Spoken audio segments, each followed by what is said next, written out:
Good afternoon, honourable members, Minister, HOD officials and all members of the public in attendance, and welcome to the Budget Committee scheduled for today, the 27th of March.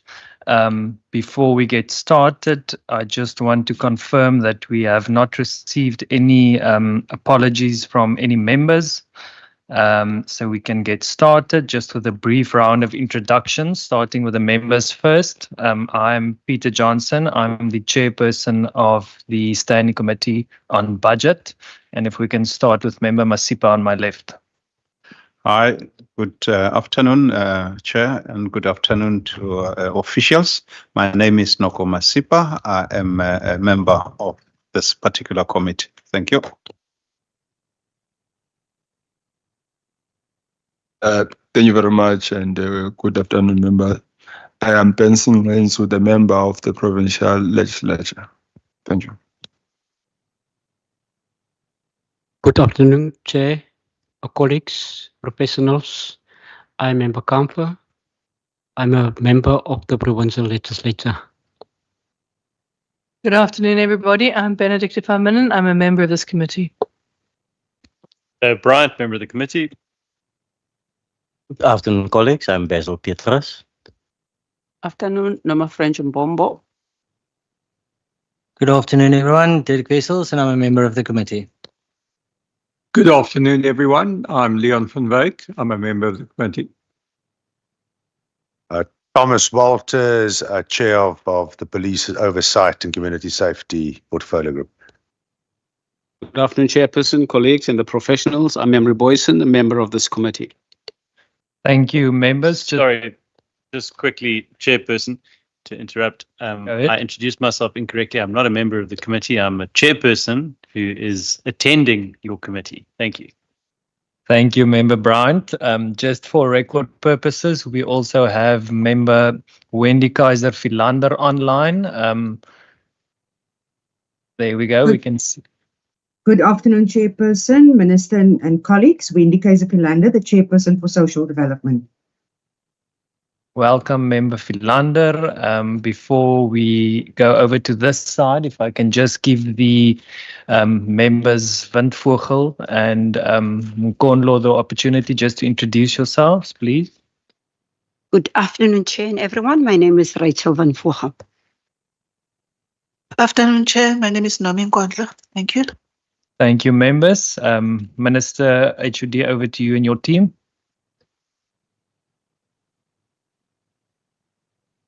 Thank you so much. Good afternoon, everyone. Deirdre Bartman, MEC Finance.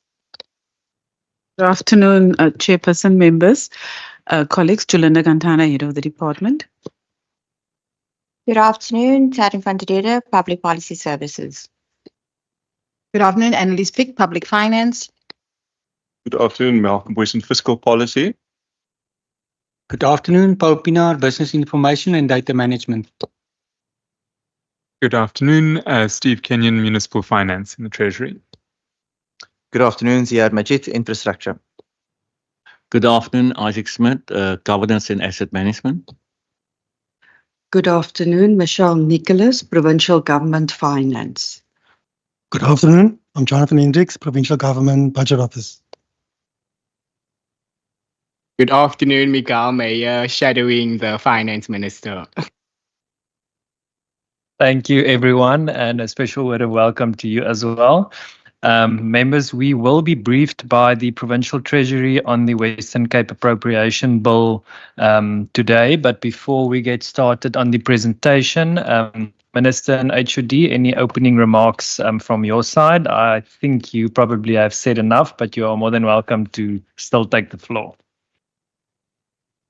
Thank you so much, colleagues. I think I've spoken enough this morning, but just an overview. We've tabled over 269 billion rand budget over the MTEF for the financial year. It's approximately 89 billion rand, and of that, 80% of our budget will be going to the social sector specifically. I'm just going to hand over to my team for introductions, and then we'll jump straight into the presentation if you wish, Chairperson. Thank you. Chairperson, no introductory remarks. I think we can go ahead. Thank you, Minister and HOD. I will now hand over to you and your team for the presentation. Apologies just before we get started. Member Stoffels, welcome. If you can just introduce yourself for record purposes, please. Thank you, Chairperson. Good afternoon, everybody. I'm Beauty Stoffels, and I'm also an alternate member of the committee. Thank you, Member Stoffels. HOD, over to you and your team for the presentation. Thank you. Thank you, Chairperson, members. The Minister tabled earlier the 2025 budget under the theme, or with the theme, Stepping Up for Growth and Jobs. So we were given, so to speak, our marching orders.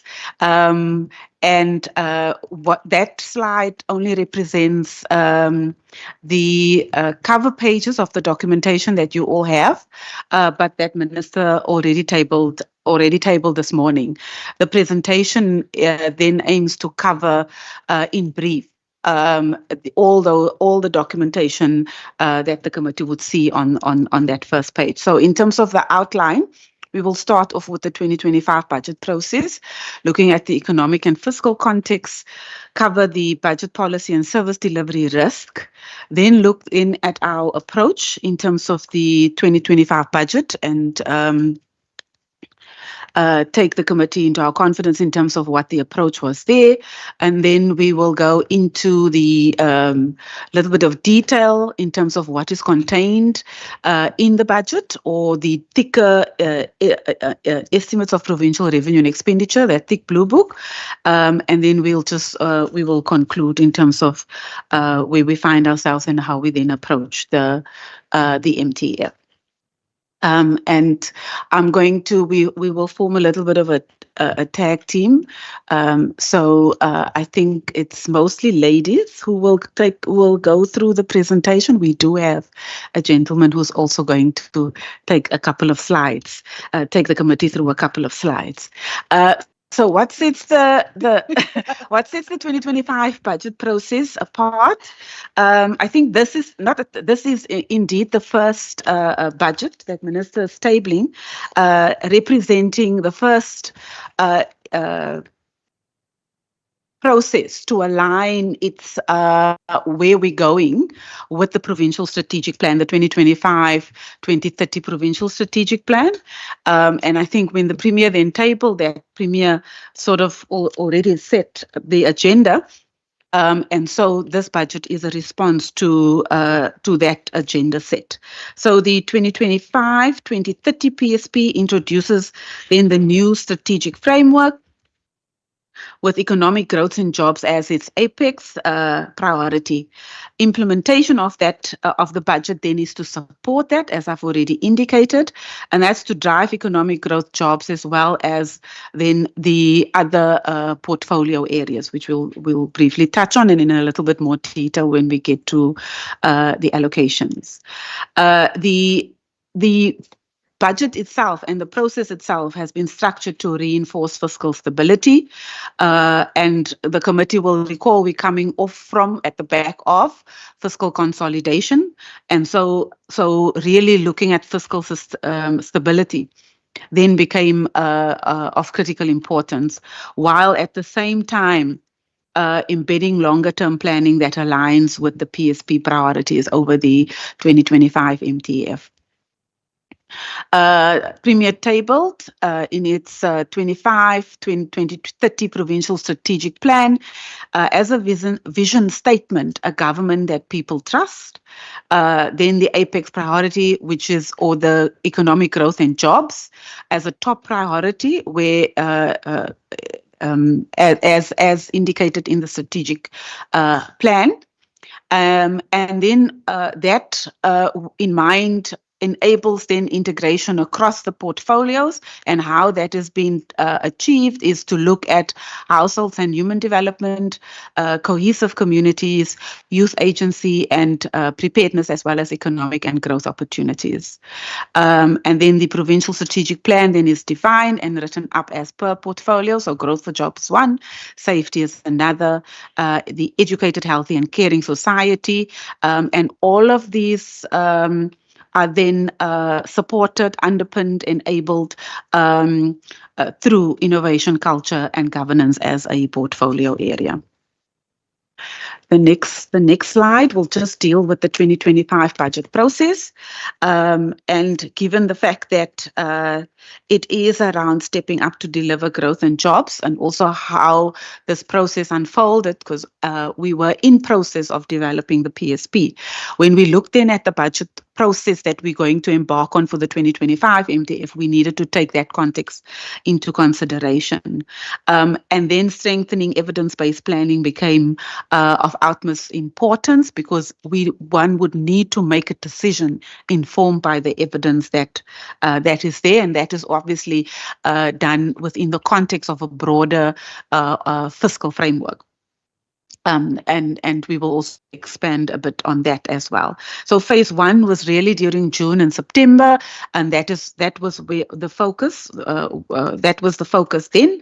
We then moved into the MTBPF and the adjustment budget, which was phase two, where we tried to mitigate in-year fiscal risk, and now we are finalizing the 2025 budget with the tabling of the 2025 MTF, and ultimately where we find ourselves today. So it was a 3-year process, but it was also beginning to take into consideration what we have set ourselves in terms of a budget reform agenda when we started out in the thinking of evidence-based planning. So with that, I'm going to hand over to Taryn to take us through the economic and fiscal context. Thank you, Chair. Thank you, HUD. So, as everyone is aware, the 2025 provincial budget is really set within the context of the global, national and provincial economic context. So when looking at things from a global perspective, you will see that global economic outlook is forecasted to increase by 3.2% in 2024, and then increase again by 3.3% in 2025 and 2026. What is key to note here is that when we're looking at the global economy, you need to consider some of the key risks. These risks include increased protectionism, supply chain disruptions, as well as increased trade tariff wars, and therefore may also impact the forecast of global economic growth going forward. When then shifting over to the South African economic outlook, you will see that we are projecting improved growth prospects for the national economy of 0.8% in 2025 and 1.2% in 2026. This is largely driven by the finance sector, the community services sector, as well as some of our key governance sectors that's driving that economic growth. In addition to that, if you cast your eyes on the graph on your left, the top one, which also speaks to GDP per capita growth, we did a comparison in terms of certain compatible countries to South Africa. And what you will see in that growth is that actually South Africa's GDP per capita has been declining over time. And by the IMF report is now recorded as, South Africa is now recorded as the worst performing country in terms of GDP per capita. And then when looking at the lower graph, you will see that South Africa's latest inflation rate, currently recorded at 3.2%, is still within our target range between 3.63 to 6%, and the current repo rate at 7.5%. However, clearly to note is also global trade tension risks that limits further interest rate cuts, and therefore needs to also be taken into account as we predict or forecast further in terms of the inflation as well as the repo rate. Next slide, please. Then when shifting over to the Western Cape economy, we will see that notwithstanding the fact that we've actually experienced low growth, which actually tracks that of the national economy, employment has actually remained quite resilient. So when looking at things from COVID-19 recovery, you will see that in the fourth quarter of 2024, the Western Cape actually surpassed its pre-pandemic employment levels by 12.4%. Furthermore, with regards to the Western Cape economic outlook, it's following a 0.5% expansion in 2024, and therefore the provincial economy is projected to grow by 0.9% in 2025. Thus, as I said, also mirroring the average growth of past decade and increases to 1.4% in 2026, and likely also to keep track with that of the national economy. From an optimistic perspective, we are also stating the fact that this growth that we are expecting is largely as a result of the prospect of easing interest rates, a recovery in the agriculture sector, as well as a robust finance sector. But what is also quite important to note is that this optimism is also based on the fact that the Western Cape also effectively implements its G4J strategy, as mentioned by the Minister in his speech. Next slide. So then when shifting over to the Western Cape socioeconomic context, you will see that the unemployment rate is currently standing at 19.6% in the fourth quarter of 2024.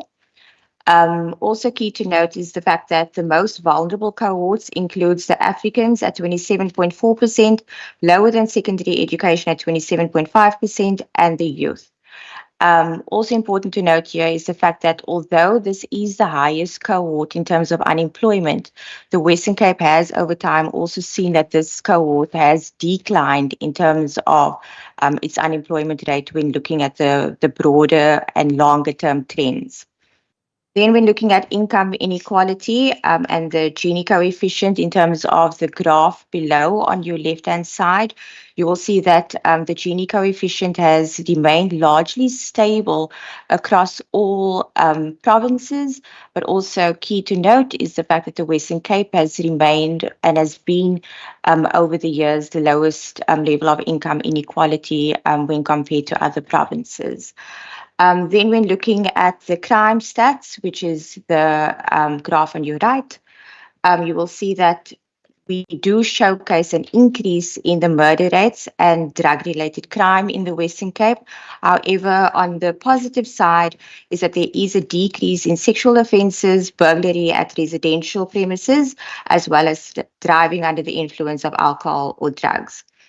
Members would also note that as part of our deliberations, when we tabled the MTBPS and the adjustments estimates, we had quite a discussion around the interplay between HDI, Gini coefficient, and poverty index. So included in the slide is also an explanation of that interplay, and we've also included as part of this publication a text box which gives more detail around how those coefficients interconnect.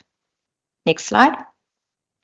So within the context of those broad trends with regards to the global, national and provincial economic outline, that therefore also impacts on the national fiscal context. And what you'll be able to see is that from National Treasury's tabling of their budget and their budget review, they've stated that debt is expected to stabilize at 76.1% of GDP in 25-26, and debt service costs are expected to be at 21.7% of revenue. So with that said, the debt service cost actually still accounts for 22 cents in every rand of revenue in the national budget. On a positive note, we are seeing that debt to GDP ratio is forecasted to decline over the 2024 MTEF, recorded for 26-27 at 75.9% and 27-28 at 75.1%. Then also on a positive note from our national side is the medium-term revenue outlook, which is revised upward at 137.8 billion rand relative to the 2024 MTBPS. But key to note is that this is also taking into account the VAT adjustment, as well as the strengthening of personal income tax and people accessing the two-pot system. Then an additional 46.678 billion is allocated for infrastructure investment. And interesting also from the national budget speech is that capital payments is now accounting for the fastest growing expenditure item in the national budget. So overall, to conclude in terms of the national fiscal context is the national government strategy, which is around faster inclusive growth, which is built on 4 pillars. This includes macroeconomic stability, structural reforms, improving state capability, and accelerating infrastructure investment. And this optimism around the national fiscal context is also largely reliant on the successes that we've already seen in terms of Operation Vulindlela and the progress that they've made in this regard. And then their focus going forward is around fast tracking in terms of electricity supply, freight logistics, logistical or digital communications, water supply, and visa processing. However, key to note and also for us to be aware of as a province is some of the remaining risks which our National Treasury partners have highlighted, which includes the limited fiscal space and wage pressures, the situations around global trade, which I've also raised as part of the initial slide, high debt and borrowing constraints, SOE weaknesses, as well as geopolitical risks. So taking into account the national fiscal context, we then as a provincial treasury had to consider the national context and then also understand what our key fiscal challenges are. So some of the fiscal challenges that are the main ones that we are considering as part of the 2025 budget includes the PES increases, which are currently insufficient to offset inflation, and service delivery demands. And my colleague Malcolm Boyson will speak to the PES increases shortly. In addition is rising pressures from population. So population increases in the Western Cape increased by 20% over the past 10 years. However, our allocations from national has remained stagnant. So essentially, our departments within the Western Cape government are dealing with an increase in population that they need to service. However, our budget is remaining stagnant or the same. Then is the need for reserve funds and financing mechanisms such as alternative and blended financing to ensure fiscal stability. And I'll speak more to that in some of the slides that will follow. And then overall, as the Western Cape government, our strategic focus is the fact that the budget must ensure allocative and productive efficiency while promoting long-term fiscal sustainability. So within this context, overall, as the Western Cape government, we've developed our fiscal strategy that is driven around 3 principles, and each principle gives effect to a particular objective. So our first principle is around unlocking allocative efficiency, which delivers on the objective of budget responsiveness, enhancing productive efficiency that gives effect to budget credibility, and enabling long-run fiscal sustainability, which gives effect to the objective of budget sustainability. And then the slides to follow will unpack each one of those. Next slide. So when looking at budget responsiveness, it's really around unlocking allocative efficiency, which is around ensuring budget alignment with the 2025 to 2030 PSP, which was recently launched by the Premier, and responsiveness to the transversal risks and opportunities facing the Western Cape government.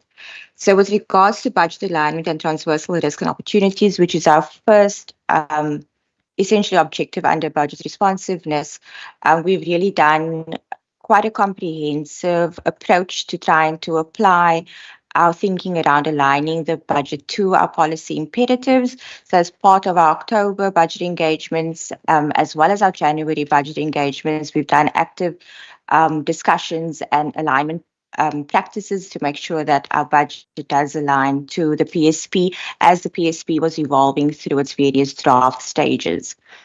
Then with regards to protecting basic services outcomes, that was also a key component that we did consider as a provincial treasury, and that's ensuring the sustainability of particularly our frontline service delivery departments such as education, health and social development. Collaborative risk-led approach that speaks to our collaborative approach with the Department of the Premier, in particular the Enterprise Risk Management Unit, where we collectively identified what those key risks are that we need to prioritize, as well as what key risks either need a fiscal response or a non-fiscal response. Then lastly on this slide is proactive planning and financing to mitigate climate change. So as we also said when we presented the MTBPS and the adjustments budget, that we had a separate engagement around climate change and identifying what the needs are in that space, but also how we end up mitigating some of the risks around climate change.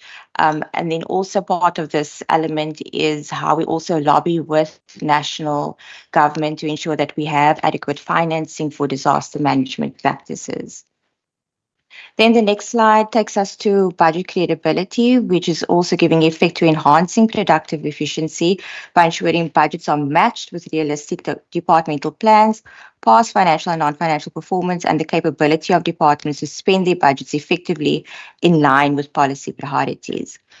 So the first one here is around ensuring cost containment and efficiency of spend. So actually, as the Western Cape government, we have been implementing cost containment measures since 2016, and we're pivoting or shifting towards greater efficiency. And we're doing that through conducting a number of expenditure reviews, evaluations, and also identifying opportunities around technology-driven opportunities. Then the second one is around strategic procurement and SEM. And so here we're also looking at how we use SEM differently as a lever and also applying technology and innovation in this space in order to ensure value for money. Then with regards to sound intergovernmental budgeting and local government, the Western Cape government does make a number of transfers to local government, and part of our oversight function is also to make sure that we completely manage and monitor the actual impact of these transfers to local government. Then with regards to the effective public entity governance, the Provincial Treasury also launched its public entity governance review. And as part of our current phase, we're also conducting the implementation of the recommendations that was made from that public entity review and supporting departments in order to take those recommendations further. Then in terms of infrastructure investment and development for growth, our Department of Infrastructure has completed their Western Cape Infrastructure Framework. We're looking at how the fiscus really enables the Department of Infrastructure to coordinate the delivery of the infrastructure framework, but also assisting them in the development of the infrastructure strategy and implementation plan, which is planned for 2025. Then the last objective is around budget sustainability, which also enables long-run or long-term budget sustainability by managing risks, preserving reserves, and exploring alternative funding sources. This principle aims to maintain service delivery without compromising future fiscal stability, especially in an uncertain economic environment. So the first element here is around a sustainable compensation of employees strategy.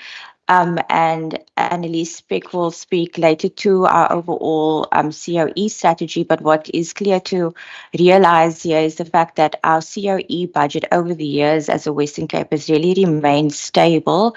And so now we're also pivoting towards balancing capacity, capability, and staff well-being. Then the next one is around sustainability of the social sector. It's important for us to also acknowledge the recent impact of the US 90-day freeze, and it's particularly impacting the Department of Health and Wellness as well as social development. And our call really here is also to ensure that we have a coordinated national approach in terms of this risk going forward. Then lastly is alternative and blended financing, which was also mentioned by Minister in a speech earlier today. And as part of the Provincial Treasury's work this year is the fact that we are developing a guideline to departments in terms of supporting them in how they can go about accessing alternative and blended financing, but ensuring that this is aligned to national prescripts. Then the next phase of this presentation is around budget policy and related risks. So on your left-hand side, we're looking at the global risks as well as the national risks, and this is taken from the WEF report. So some of the key risks identified globally is cybersecurity threats, economic pressures, environmental challenges, and technological risks. And you will see that the global risks really align to the national risks too. And this includes energy crisis, cybersecurity threats, economic pressures, and climate vulnerability. And then, as I was saying previously, the Provincial Treasury has been working with the Department of the Premier in terms of identifying our provincial risks. And here we are identifying economic and socio-economic pressures, safety concerns, increased demand for social services such as education and health, as well as climate changes and extreme weather conditions. So as we were developing the provincial strategic plan, these risks were also taken into account, as well as our provincial priorities. As HOD mentioned earlier on, the vision as outlined in the provincial strategic plan is a government that people trust, and our apex priority is helping businesses grow and create jobs, equipping you to get those jobs. Then the following slide just outlines the spending plans and delves a little bit deeper into the portfolio areas that really structures the provincial strategic plan. So the portfolio areas includes growth for jobs, safety, educated, healthy and caring society, as well as innovation, culture and governance. And as I was saying earlier on, our budget process was really engineered in a way that we ensure that we give effect to the provincial strategic plan as it was being formulated. And so you will see coming through right now is the fact that we are allocating just under 200 billion rand towards educated, health and caring society. And this also aligns to the legislative mandate of the Western Cape government, and then also 43.789 billion towards growth for jobs, which also aligns to our apex priority with the remaining budget allocated towards safety and ICNG. Then the following slide just unpacks our policy priority areas a little bit further. So kicking off with growth for jobs, and I'll just touch on a few of them. Firstly, under growth for jobs, we are driving investment, and this is largely driven by Westgrow and the Department of Economic Development and Tourism, and is largely aligned to red tape reduction, implementing EIAs, as well as dealing with some of the challenges around the Port of Cape Town. Also looking at secondly, stimulating market growth. We're really focusing also on our competitive advantage, which is agriculture, and looking at how we access markets more broadly for our agricultural products. And then also water security and energy resilience. So recently we've also extended our Energy Council to also include water, and the department or the relevant departments related to water is also in the process of developing a water plan for Western Cape government, which will be launched on Water Day. Then with regards to safety, it's around improving LEAP effectiveness. And here it's continuing to deploy our LEAP officers within hotspot areas. The establishment of the violence prevention unit within the Department of Health. And therefore also us trying to really manage the underlying causes of our crime-related matters within the Western Cape. And then also is the integrated transport hub that sits in the Department of Infrastructure, which is taking a data-driven approach. Then just quickly in terms of educated, healthy and caring society, just picking on a few, is early learning and back on track. So early learning is really around ECD and grade R demand. And then also the back on track is really us dealing with the learning losses related to COVID-19. Then promoting teacher development is also the various training initiatives that the teachers undergo, and youth development largely aligned to the mod centers and here beyond. Lastly is around innovation, culture and governance. Here is really driving technology and innovation. Integrated service deliveries around how we integrate policy planning, budgeting across the various spheres of government. And then as I spoke to, exploring alternative and revenue sources previously is that guideline that we will be issuing. And also our focus on futures thinking, and in particular within the Provincial Treasury is our fiscal futures model. With that said, I will hand over to Malcolm Boyson. Thank you, Taryn. The next few slides will just speak to the numbers that underpins our budget. We're going to start off with the provincial fiscal framework. And what we do here is to compare our 2024 baseline with our 2025 baseline. And the columns, which indicates original in the first year, 2025-26, that is actually our second year of the 2024 MTF. And in the 26-27 column, the original refers to this third year of the 2024 MTF. And then in 27-28, that had to be reconstructed by applying a 4.5% growth on the 26-27 numbers. The key issues to highlight is that our total revenue increased by 7 billion over the 2025 MTF. The provincial equitable share, which is our main revenue source, comprised 76% of our revenue envelope, and that has increased by 2.3 billion over the 2025 MTF.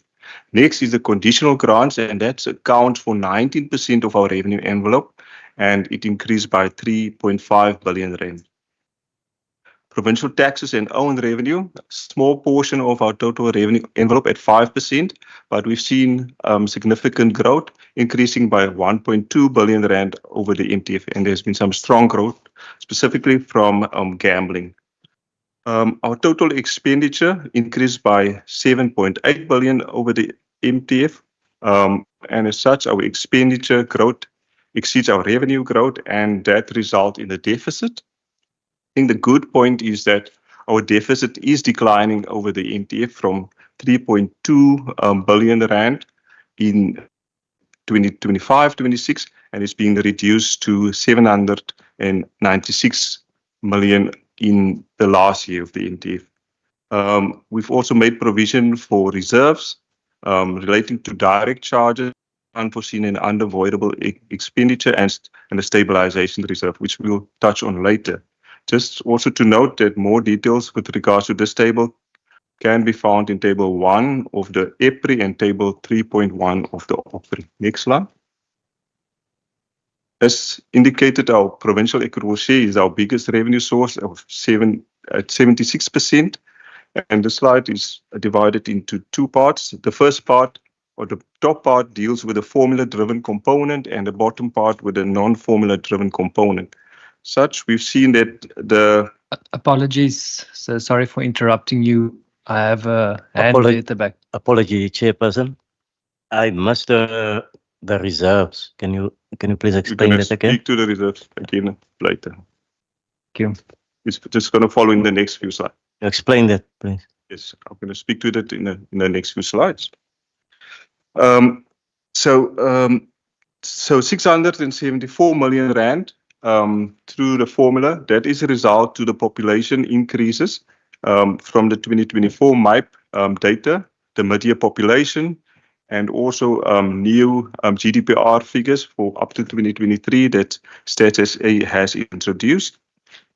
And then 1.5 billion rand for compensation of employees to make provision for the increases resulting from the wage agreement, and 113 million rand over the MTF for presidential youth employment initiatives. Next slide. Speaking to the conditional grants. So the province has about 30 conditional grants. What we've seen here is a concentration in terms of the changes to conditional grants.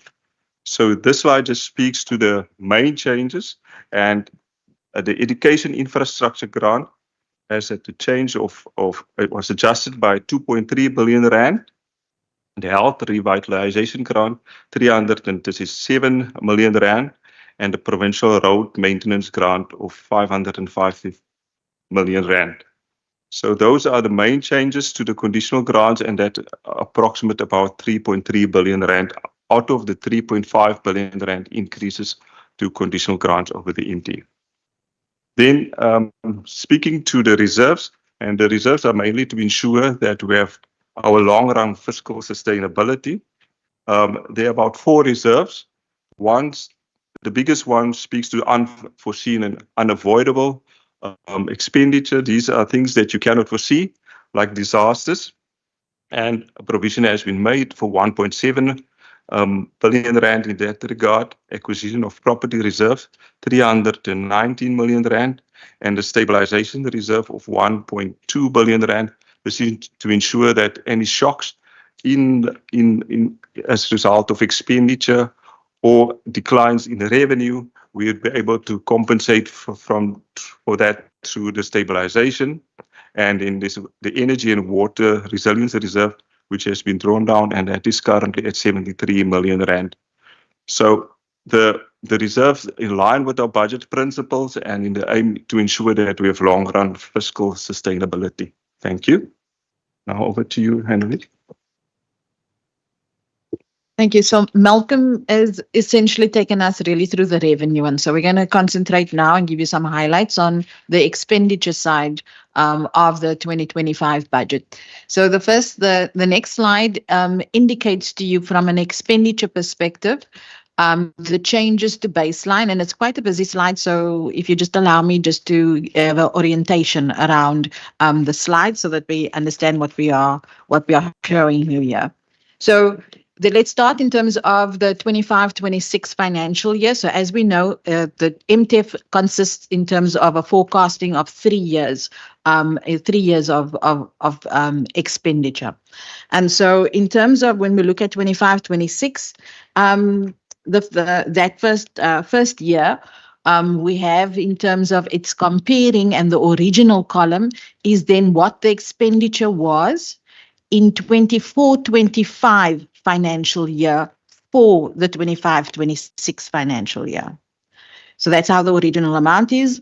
That will give you then a total then for each of the departments, but values in terms of it was 84 billion rand. So the 25-26 financial year in 24-25 was 84.3 billion rand. Then we go through the 2025 budget process, and then there are changes to that baseline. So that baseline that we started in 24-25, the additions in the 25 budget process is in terms of either additions or subtractions. And so you can see that there is then, and then the next column then gives you the net difference.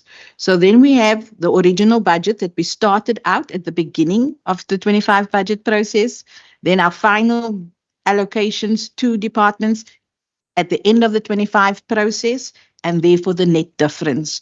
So when we look at 25-26, there's a 3.6 billion rand that has been added for the financial year. In 26-27, there is an addition of 2.6 billion rand.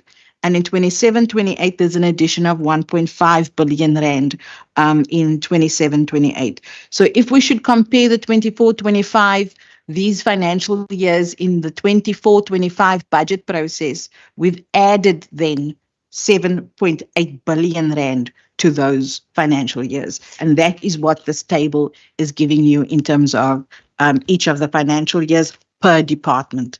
And that's what the departments will, when they speak about changes to their baseline, these are the changes that they will be referring to. So then look at, in terms of our final allocations, is what we then appropriate. As I said, it is 87.9 billion rand in 25-26, 89.5 billion rand in 26-27, and 27-28 is the 91.9 billion rand for each of the 3 financial years. The next slide then indicates to you where we're going to spend that money, especially for the 25-26 financial year. It gives you in terms of the spatial distribution of that 87 billion, 87.9 billion, as I said, for 25-26, in terms of each of the districts on the left-hand side. Then on the right side of this graph, it then also then indicates to you which of the sectors in those districts in terms of is driving the expenditure that you can see on the left-hand side. So if we look then in terms of what this information is saying to us in the Central Karoo district, for example, it's the highest spending capita allocation, and that is just over 15,000. This is in line with previous expenditure trends as well in terms of the Karoo district. And you'll see that this 15,000 per capita exceeds in terms of the Cape Metro, as well as in, for example, the Garden Route.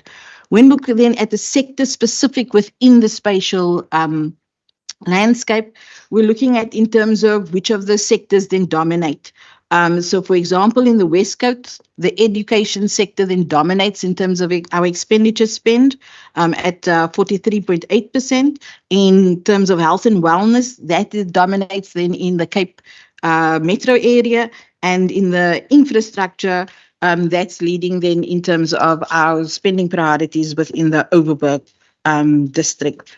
The next slide then says in terms of, well, for that same amount of money, what are we spending it on? What are we buying?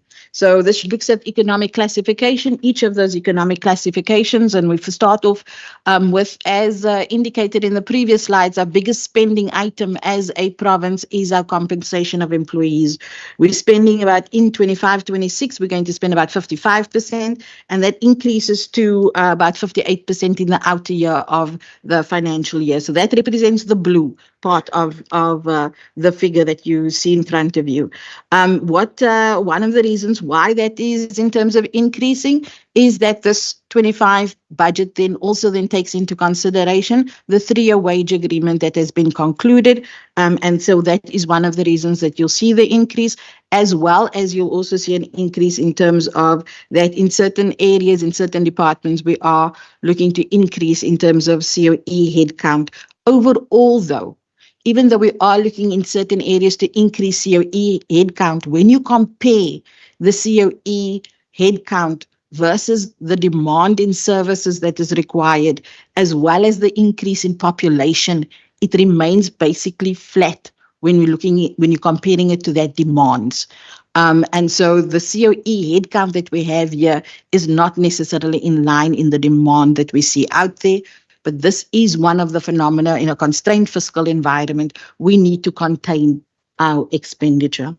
So then when we're looking at in terms of goods and services, which is the next item in terms of the orange, you'll see there that is about 21% of our budget. So if our COE is increasing, if we in a constrained environment, what then is the expenditure item that is then decreasing in order to make up that increase on COE? And you'll see that in the graph is in terms of on goods and services. And so that then does put pressure on those departments that are goods and services intensive, but it's across the line because there's certain spending items in our budgets that increases above inflation and therefore puts automatic tension in terms of within departments on spending regarding goods and services. On our transfer payments, which is then we categorize in terms of the gray area of the graph, that is around 15%. 15% of our budget, and what that is mostly spent on is in terms of transfer payments to schools for norms and standards in the education sector. Then also in terms of in the education is in terms of transfer and subsidy payments for ECD centers, and then in the social development sector, that is for our social services and usually in terms of our non-profit institutions. Lastly, ending up then in terms of our capital, payments for capital, and you can see that that does increase. It increases in 25-26, and then there is in terms of a decrease on capital expenditure. And I'll go in terms of some of the decreases and why that is in terms of on infrastructure. But overall, what we are looking at in terms of the spend of the Western Cape province, as in terms of Ms. van der Rede has indicated, is the fact in this constrained fiscal environment, it's not about cost containment for us any longer. We need to find efficiency of spend in terms of finding ways that we can in terms of increase in terms of our services, in using in terms of innovation, technology, from that perspective to look in terms of providing our services. So then lastly, in the next page is in saying in terms of, as we said, if it's 55% of the budget, our most important resource, it's how we deliver our services for the resident of the Western Cape. So the first one is our headcount per vote. And so we are known in terms of as a province, in order to keep this as prudent in terms of our decision making as possible. So we are aiming to have 89,226 employees by the end of the 25-26 financial year. That would be, when we compare to 24-25, the current year, that would be 2,580 more employees, where the concentration of the COE headcount is found. You can see that is in terms of 88% is in terms of education and health, as expected. But then what we have introduced for 2025 is that for the COE strategy that each of the departments need to compile for themselves in order to respond for the services that they need to provide. We're asking, and we've asked departments, as part of the COE strategy that they're introducing, they need to find that balance of looking at capacity, the capability within their department, quite strongly staff well-being, which is very important in order for us to deliver the quality of service that our residents deserve. And then lastly, the sustainability of that COE expenditure over time. And the reason for that being, as the biggest expenditure item in a constrained environment, we need to make sure that it is sustainable. Lastly, in terms of ending off on giving you some highlights on the infrastructure, and just to indicate, there's a special publication, as we've done before, in terms of the overview of provincial municipal infrastructure investment. And so the detail you'll find in that publication, but just in terms of some of the highlights. So for the 25 MTEF, we're going to be spending 32.8 billion, almost 32.9 billion rand. We're going to be spending on infrastructure. That is amounting to 11.3 billion in 25-26, 10.1 in 26-27, and 9.3 billion in 27-28. Where's the majority of that money being spent? What kind of investment are we spending on? That is mainly in terms of our existing infrastructure. And that is because we need to look at maintenance, rehabilitation, and refurbishment in our current asset portfolio, and we need to make sure that that is at a certain level. We do not have the funding in order to take that maintenance in terms of where we need to fund, but you can see that we are prioritizing maintenance within the spend. And then it follows in terms of new infrastructure, in terms of adding to our asset base over the MTEF. The next slide says in terms of which of the sectors then drive the infrastructure spend. And as you can see, it's in terms of, and this is over the 25 MTF, it is roads, followed then by education, human settlements, health and wellness, and in public works.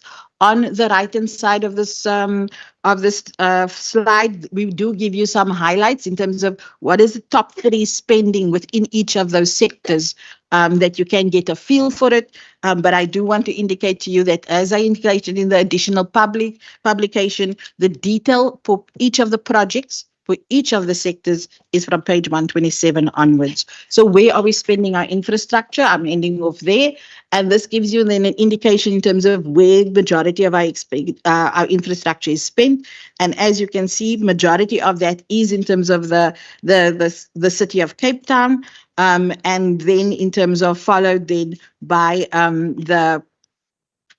the Cape Winelands in terms of our spending. What service delivery in terms of, or sector is driving in each of these district areas is mostly roads is driving in each of these areas. And then that concludes for us in terms of from the expenditure perspective for the 25 budget. Just by way of the last slide, you switch here. Thanks. Chair, through you, as we try and wrap the presentation up, is just to provide the committee with this budget in a nutshell, basically indicating that with any budget process, there's some tough choices to be made, but the choices were made with the aim of stepping up for growth and jobs, as per the ask from the 2025-2030 PSP. So over the Ms. Pick just touched on this. For infrastructure investment, a total of 32.8 billion. Then compensation is 152 billion. There's an ongoing focus placed on the management and the mitigation towards continued service delivery risk through both fiscal and non-fiscal measures. I think Ms. van der Rede picked up on that. And our provincial reserves is geared towards the response to budget policy and service delivery risk, and we try to give the committee just a sense of. Sorry, I am on the last slide. But let me finish and then I'll come back to this one. So the Western Cape Provincial Reserves is geared towards the response to the budget policy and service delivery risk.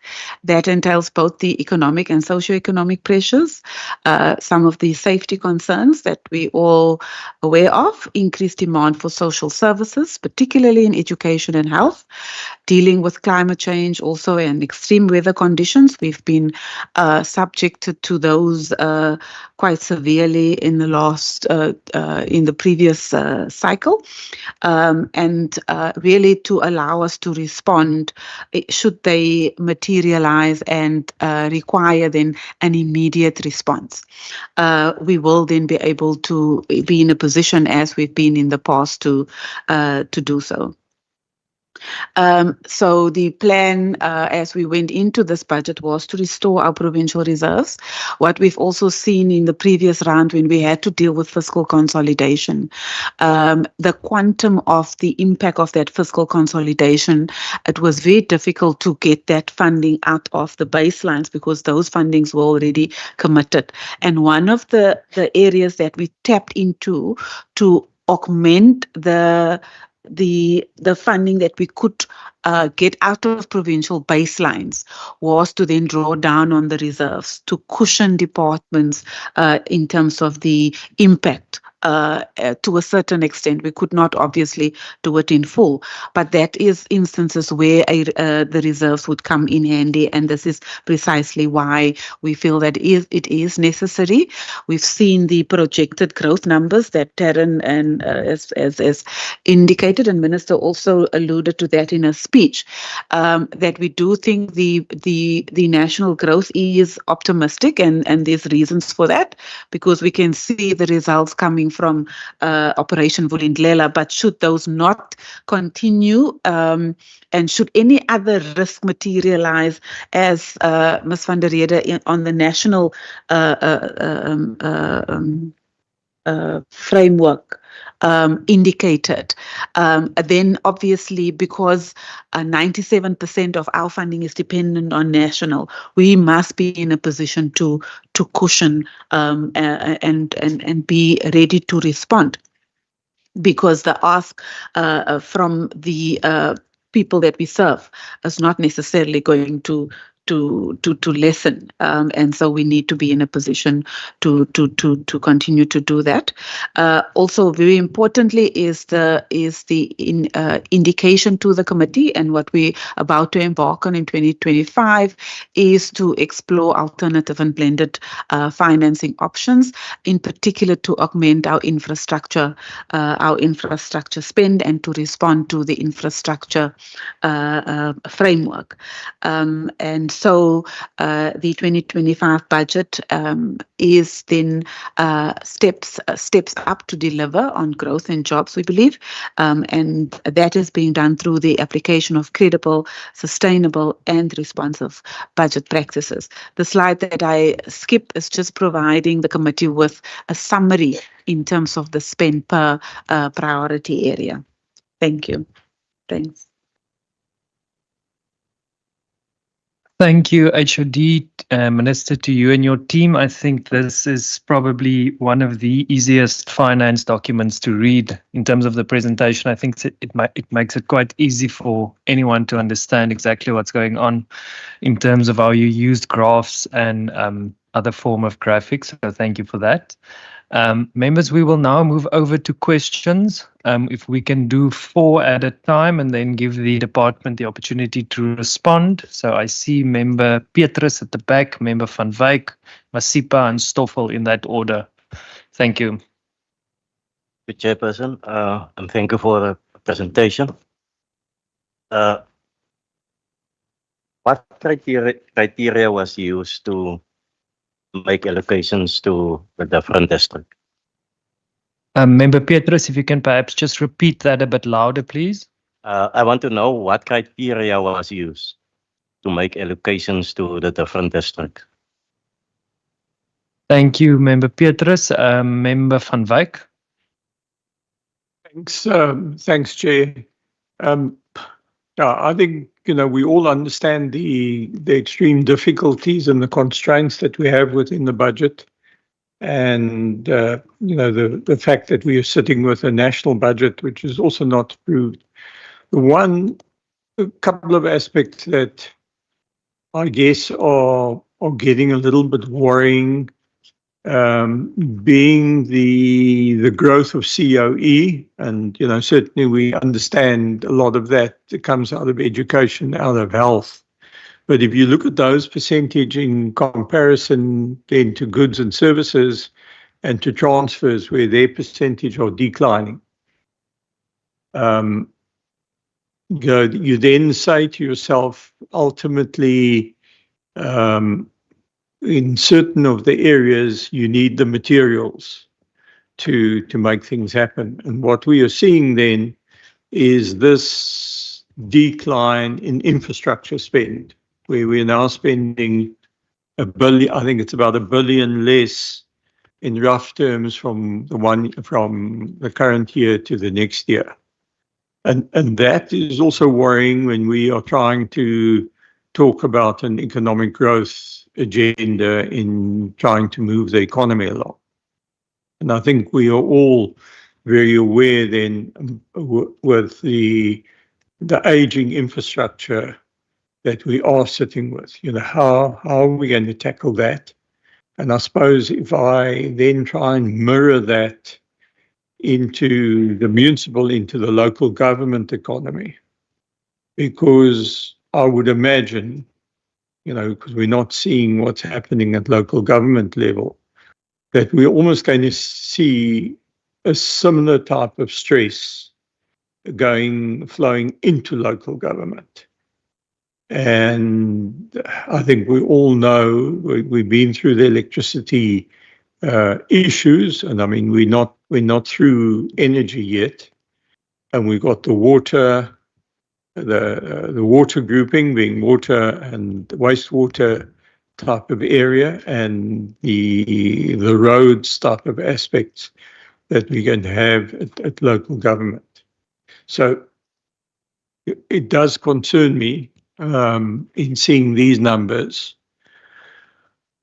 that, look, we're putting on a brave face on it at this stage, but those are worrying areas for me, because how are we going to get ourselves out of that? We now talk about blended finance, which is somewhere in the future. And, my worry is, are we going to run out of runway in some of these issues that need to be tackled, because we've got to get to growth. And we're not getting there, and we've got a salary bill that is still increasing faster than inflation, and we're going to have to arrest some of these areas. If it doesn't come this year, it's going to have to come next year. Thank you, Member Van Wyk. Member Masipa, you're up next. Thank you, Chair. Really, Minister, thank you very much for your presentation this morning. As a budget vote was quite encouraging to see that the blended finance is getting some traction. I think it is definitely very important for our economy right now. We do need that. I've got a few questions. And I am going to be using the slide and obviously the book. I have used this Roman figure, starting with agriculture, obviously. We're going to deliberate out of this meeting. The adjusted budget was 1.3 billion after the midterm. So I see we are at 1 5.21 billion now for this coming financial year. So the question is, was the 300 million spent already, or if it's not spent, is it going to be carried over to the new financial year? The second one relate to, if you go to the big book, is Roman figure 9, with regards to the departmental transfer to public entities per vote number 12. When I look here on the Saldanha Bay SEZ Special Economic Zone, is that there's been allocation and obviously revised estimate, and then the medium term, you only allocated 24 million and nothing was allocated further. I just want to get an understanding as to why was that no further allocation going forward. There was also another economic development and tourism, which is under National Empowerment Fund. I think it's a line just above. There was an allocation of 1.9 billion or million. I see that there's no further allocation going forward. If you can maybe just clarify that, I'll appreciate. So in terms of agriculture, I see on Casidra, the entity, where is it now? Sorry, agriculture. I see that the amount is kind of slightly coming down from the previous budget votes. Just maybe some clarity there in terms of where maybe the reallocation is happening, because if you look at 2021, it was 154, and then 2022-23 was 202, and then went down 2023, but up again in 2025-24, 174. Now the new 2025-26 is 155 million. So if some clarity around that, would really appreciate. Yeah, so that's on this one. On the slide presentation, just a second, I'm just going through areas where I made notes. Slide number 8. With regards to where you talk about economic stuck in a slow lane, I know that you might have not done, but if you did, have you done maybe to adjust the VAT, if the VAT is factored, what the inflation will look like, and how will this impact really the economy? If those numbers were done, maybe you might just help us, just share with us. That's my question there. You talk on slide number 11, you talk about the debt to GDP ratio. So I think when we start now, going to go to the market and do this multilateral, blended finance support as such, I will assume that, you've got a level of debt that you've got as a province. Do you have any idea of what is our debt position as a province that you can maybe just share with us, just for our own understanding? Really,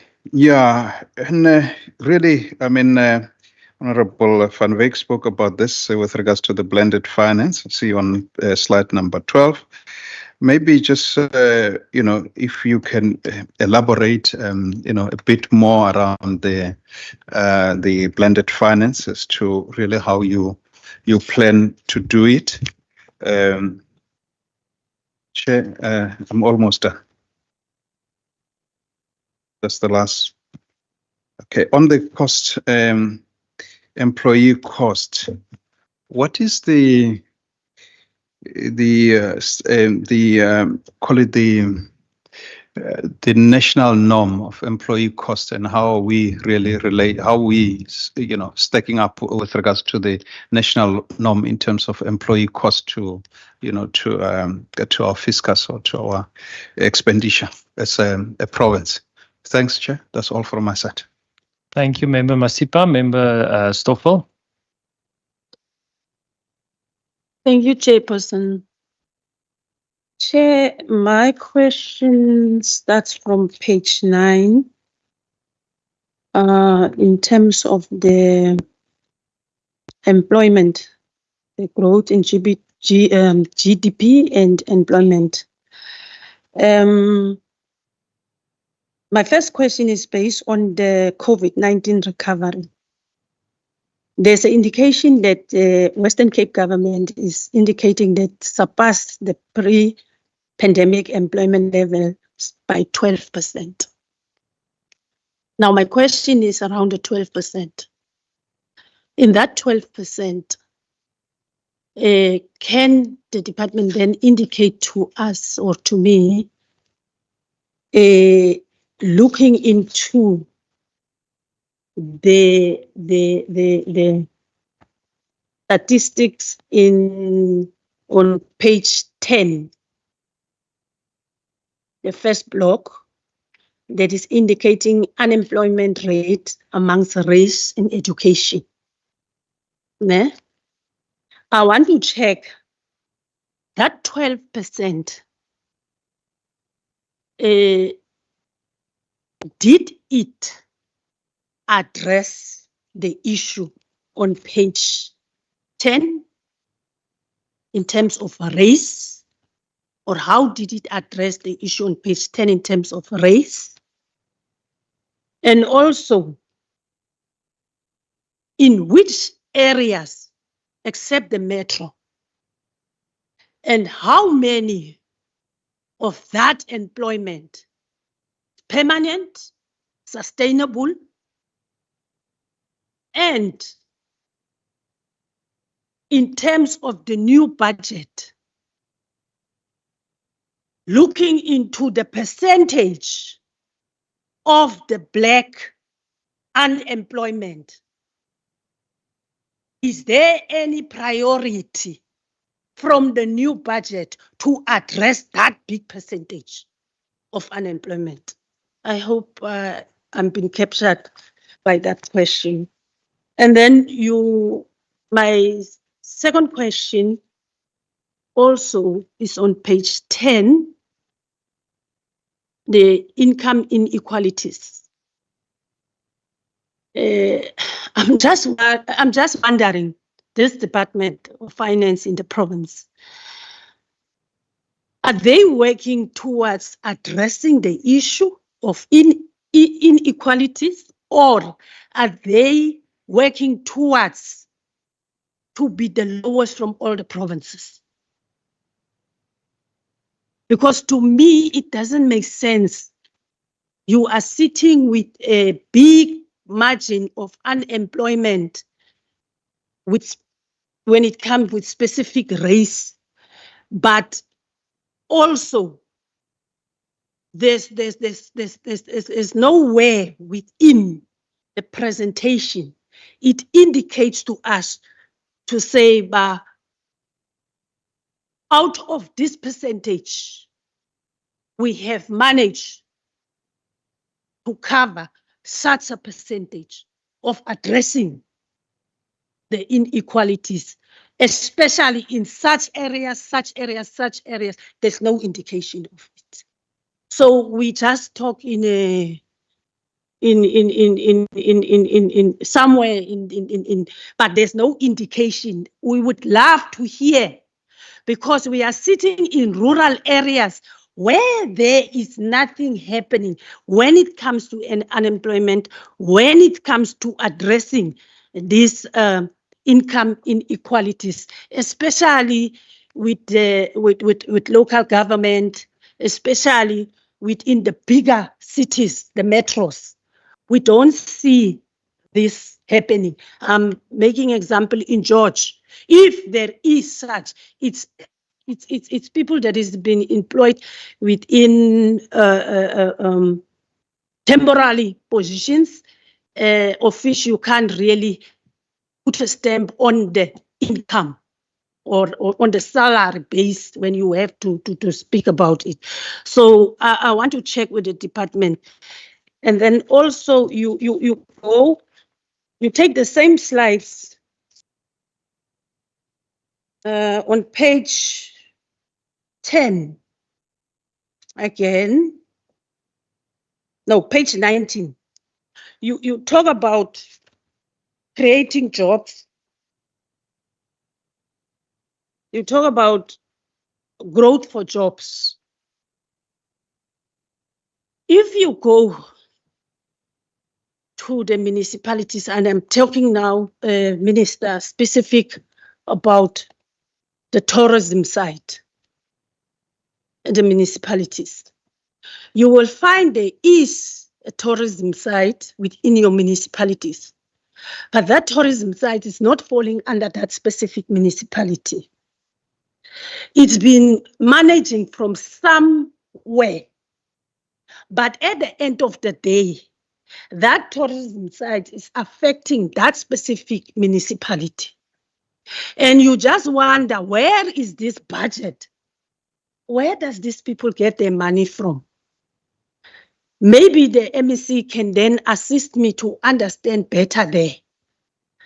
Because where I come from, there is a tourism site. But you will find that people doesn't account to the municipality locally. They account from somewhere. I don't know where. So you ask yourself, who's paying these people? And that people doesn't add value to the revenue of that municipality. So where does these people fall under? Because according to my knowledge, the local municipalities does have a tourism site whereby they also must be involved, and even accountability should also come from the municipality side. Then also, coupled with that, you will also find that when it comes to law enforcement at these small municipalities or rural municipalities, we find that I believe there is a budget for it, because I have discovered that law enforcement trainings that is being given by that municipalities there or in the areas, that training is being conducted by the city of Cape Town and not the provincial government.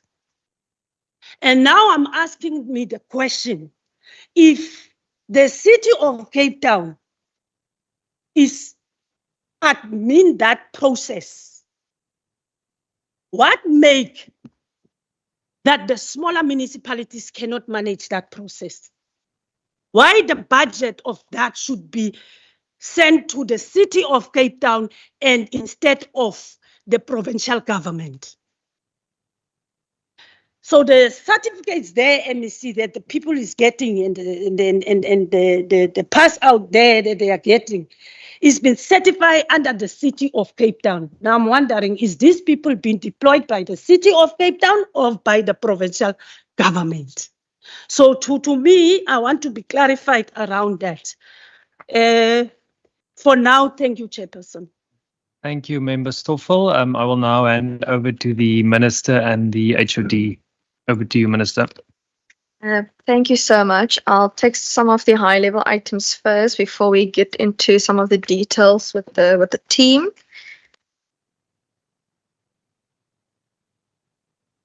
In terms of the criteria for allocation regarding the budget process, so first, as you may have remembered, last year we started off the process with the tabling of the Provincial Economic Review and Outlook, which is the provincial data and evidence. Then the Municipal Economic Review and Outlook, which was paired by the 2024 MTBPS, and the risks that we've identified through the Department of the Premier in terms of what is risking the system. and through the PSP process also one in terms of crafting the vision and the policy priorities for the province. But I'm just going to ask the team just to go into a little bit more detail in terms of the credibility, responsiveness, and sustainability as was shown on the presentation, because in every category we also ask departments to be able to respond. A good example is in one of the principles. In order to be able to when you put forward your budgetary proposals, it's not just about wanting money. It's about, are you able to spend money? Are you able to implement your respective program? Are you able to show what you've done previously and the impact your respective program has had? But I'll ask the team just to come in there a little bit. In terms of the growth of the COE, to Member van Wyk, the majority, 80% of the growth of COE is in health, it's in education, it's in mobility. So you'll see that's where the COE growth majority for the Western Cape government is, and that is directly related to the fact that health needs to be able to restore their baselines from previously. Education has seen growth in learners and they need to be able to accommodate the growth in learners, and mobility needs to be able to enhance their respective law enforcement, it's road safety programs. I'm misusing words now. It's actually road safety programs and so on in terms of traffic. So that's majority where you're going to see the growth in COE. You'll also, as you go to different departmental votes, you'll also see some smaller departments who have really been struggling over the years in terms of positions.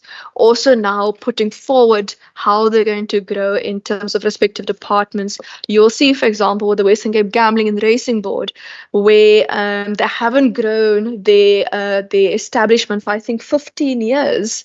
And despite that 15 years, they've brought in more gambling taxes and revenue to the fiscus. But now, because of the rapid increase, we need to be able to capacitate them to be able to collect the extra taxation in terms of gambling, but also so that they are able to make sure that stakeholders are compliant and to be able to have their respective investigations if necessary. So in every department you will see that, especially in the smaller departments that haven't been growing over the years, that they actually do need to start growing in that regard. In terms of a decline in infrastructure spend in the outer year in education, that's because the BFI funding for this particular program is coming to an end. So the BFI funding that educations are getting, that they got the phase 1 of it last year, and then this financial year is phase 2, and then next year they're also getting the last chunk of their BFI funding. So the rest of the funding in those grants and those allocations in infrastructure are actually the grants and the provincial items that remain within their respective votes, and that's why you see a dip in the third years, because the BFI project comes to an end after that. In terms of electricity in municipalities, I'll just ask that our MFMA team, I think Steve and them, will be able to come in there. But in terms of energy allocations, the programs that the province will be running, we can find that on page 126 of the OPRI, the overview book, and that goes into every department and how every department, or almost every department, will be spending energy allocations and in which year over the MTEF they'll be spending the respective allocation. Separate to this, the Department of Local Government and the Provincial Treasury also give municipalities grant funding. And in the Provincial Treasury, for example, majority of our grant funding is going to energy, it's going to water projects, and it's going to long-term financial planning. And we will unpack some of those particulars in municipalities as well. And you'll also see that through some of these votes, in the Provincial Treasury, the first year has been allocated, but because you have to apply for a grant, so municipalities can apply for these grants, and then through the criteria and the different grants, they could be successful in terms of additional funding. And there's some relief in that regard coming to municipalities. I know Mayor Franken was here, and their areas also getting quite a bit of grant funding to be able to assist them. So I know he was very happy in that regard. Then Member Masipa regarding the alternative and blended financing framework. So as a government, we are working towards really focusing a lot on alternative and blended financing revenue because, as you know, less than 5% of our budget is provincial revenue. And because we don't know what those external shocks might be, one can make assumptions, but you always have to prepare in advance. If there's an external shock to the system, it decreases your budget envelope for everything else. So in order to be able to diversify our income, we need to be able to look at alternative and blended financing. That includes looking at loans, looking at grants, looking at impact bonds and social, for example, corporate social responsibility, the same way DST has been doing. For example, DLG has been, DLG, DDET, DETP, Environmental Affairs, has been working with CDAF in terms of the 17, local government has been working with CDAF for the 17 water and waste. Sorry, sometimes I confuse local government, environmental affairs, because all the innovation chommies kind of all work together. The 17 waste, water and water projects that they'll be working towards. And those projects in its totality are valued more than 3 billion rand. So the reason we've allocated extra additional funding to them for the program management, and one of the directors of the French Development Bank for their program was here, and we had a conversation with them a bit earlier. The reason you appoint that extra capacity is because someone actually needs to run that program and be able to report back to where you found the funding from and be able to make sure that we've met the respective conditions of the respective funding so that in the future you might get even more funding. So it's type of projects like that. In the provincial treasury, we're working towards conclusion of the alternative and blended financing framework, and you'll see some more information both in the summary booklet and in the OPRI booklet in terms of where the suggested avenues of revenue for different sectors could come from and where we can leverage from. The Department of Infrastructure is putting together a 200 billion rand pipeline for bankable infrastructure for the province in terms of the Western Cape infrastructure framework. And that is important because institutions want to be able to see what is the long-term planning within the provincial spheres. I know Gauteng is also seeking alternative and blended finance. I spoke to my colleague Finland Maile the other day. I see he's approaching the National Treasury Loans Committee in this regard, and I said to him, "You must send the document so we can see what is going to go fetch in terms of the bags." In terms of infrastructure, also what we're doing in provincial treasuries, we need to be able to, once we have this framework, once we have a pipeline, then what? That's why you have your infrastructure panel of experts that we are allocating funding for, because someone needs to assess the projects that come from different departments across the different provincial government departments to be able to see, okay, do you have all of your ducks in a row before we support you in going to market? Because at the end of the day, is the Minister of Finance has to sign off if we're going for a loan, which brings me to the next, and that's in terms of the Borrowings Act for provinces as well, which gets me to the next question: how much debt do we have? Zero. So one of the reasons that we are very attractive to banking and development financing institutions is because we don't have debt. The provincial government, we don't have debt we have to repay currently. I know, for example, provinces like Northern Cape even used pledging against for the infrastructure grants in order to fast track some of the infrastructure. So there's various different types of financial instruments one can use, and not every financial instrument is the best for every department. So we're trying our best to cater for as many departments as possible with alternative and blended financing frameworks. Some departments, for example, are much more focused on grant funding than they are on others. Some departments have revenue generating capacity, and obviously infrastructure that is revenue generating is much more attractive than non-generating capacity, which is why we're working with the World Bank and National Treasury in this regard for the credit guarantee vehicle in order to de-risk some of these projects. In terms of Casidra, why is the amount going down? I just checked on page 612 of the budget book, and the team just needs to confirm for me now, but if I remember correctly, Casidra's amount that we're allocating them is decreasing because the revenue that they're getting is increasing. So they need less. which is why they're getting a bit less in that regard. But I just need the team to touch on that for me, please. IDZ is getting nothing in the outer 2 years because they need to become sustainable. So we are helping them with the 2025-26 financial year to get them to where they need to be for 26 and 27. And we will reevaluate where they stand by the MTBPS. But we want them to get to sustainability now so that we can put that money back into the budget process. And sometimes you need to be able to push your IDZ, your SEs, whatever it is, whatever the entity is.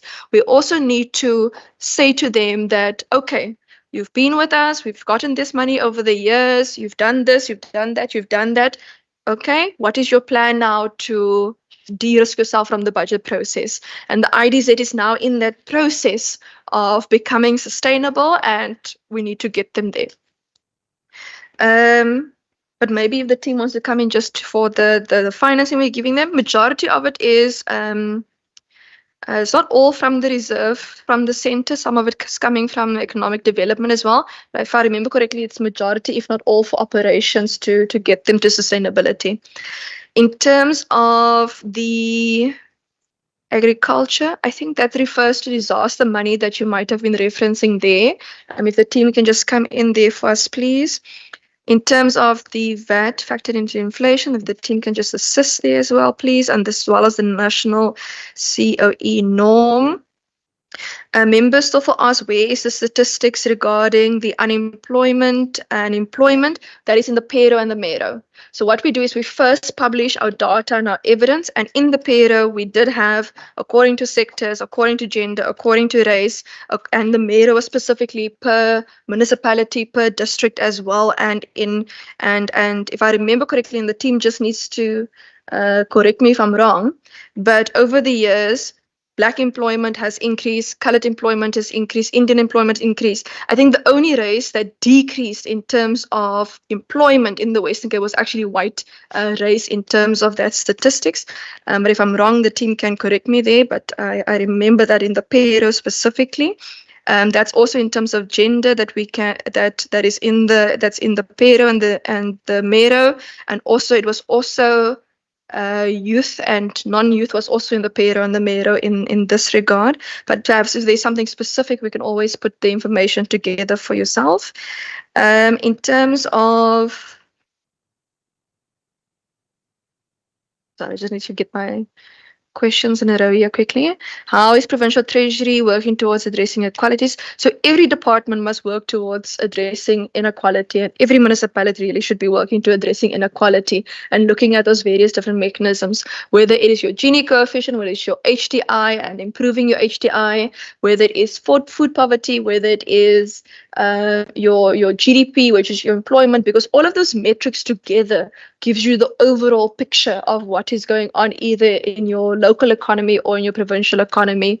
So when you look at the themes of growth for jobs, safety, educated, healthy, caring society, and innovation, culture, and governance, everything together is attempting to try and bring that Gini coefficient down, being able to lift that HDI, being able to grow GDP, grow employment over the years, and so on, and bring food poverty down as well.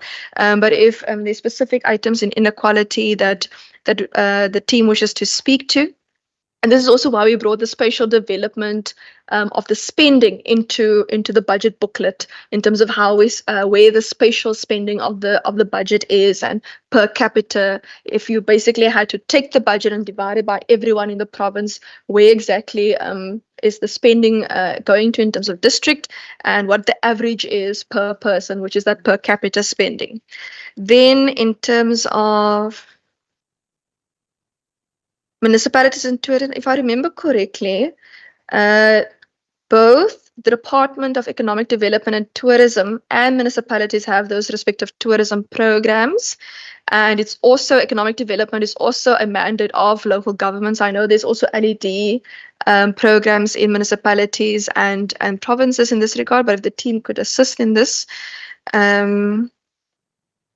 And municipalities also need to take leadership in terms of their respective economic development programs, given that it's also part of their mandate to be able to assist with growth. And that is part of why we publish also the Municipal Economic Review and Outlook to show where the areas for improvement are for municipalities in terms of GDP, employment, Gini coefficient, all of these particular items. In terms of law enforcement and training, and why is it done by the City of Cape Town, maybe if a team member in safety can come in here. But if I remember correctly, it's also to do with capacity in terms of the ability to train, and that being part of a joint program. I'm hoping I covered majority, if not all of the high level items. If not, if the team can just either supplement me or double check one or two of the items that I've indicated. Thank you so much. Don't worry, Minister. We're going to try and supplement Minister. But Minister covered, I think, all the questions. Maybe just to cycle back a little bit, because I think it's important when we came with the medium-term budget policy statement, we in November, we were explicit in terms of the direction of travel. For this particular budget that we are tabling today. In our budget circular, in the budget circulars throughout the year, we were clear what the criteria is going to be, also in terms of against what we're going to measure the bids coming in from departments. And we indicated, as Minister said, around sustainability, responsiveness, and credibility. And I think I want to emphasize one of the things that we are taking to heart is when we come to the Budget Committee and we table our intelligence, which is both the MERO and the PERO. The question that we get from the committee is, so what? What does what happens after you've tabled this? One of the criteria that we've put is in terms of responsiveness and credibility, which means that we were looking at the evidence that were coming from the PERO and the MERO, and we were measuring the bids that we received against that, and then made a recommendation in line to Cabinet in relation to what was being tabled here today. We also had to take into consideration what is contained within the PSP, the various drafts and also the direction of travel that the PSP was going into. So those are also the issues that we needed to take into consideration. And we were clear in terms of our communication to departments.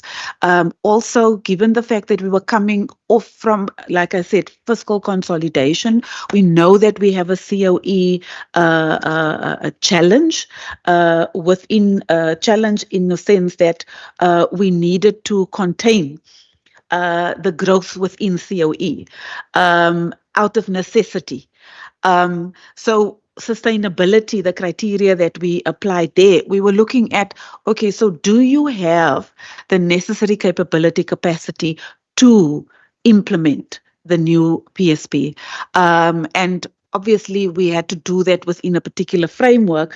So departments came, indicated or made a case, and hence on the case that they were making and the ask from what the evidence is suggesting, as well as what is coming out of the PSP. On that basis, then we made certain recommendations. So that will then deal with issues of sustainability. Just to indicate to the member, there was a set of criteria. We communicated that. We applied that criteria in terms of the recommendations made, and when we went to Cabinet and we came through to Minister, we needed to demonstrate those. So we believe that the budget currently has taken all of those issues into consideration. Then just in terms of the decline in infrastructure, I think the team analysts and the team will pick up on it. But it's safe to say we received funding from the BFI. That funding is for a specific time, and therefore that funding is coming to an end, and then one would see the expenditure trend line. We've received notification of potential funding for which we've not included here because it's provisional. And I think once we have a final confirmation from the National Treasury around certain applications that we've made, it will only be then that we will be able to bring it on budget, and that then might then change the trend again as we move through the 2025 MTF. I think Minister dealt with the agriculture, but I'm going to ask Annelies just to add on, especially on the infrastructure. Okay. Yeah, but you can any other thing. I just want to pick up on a few issues.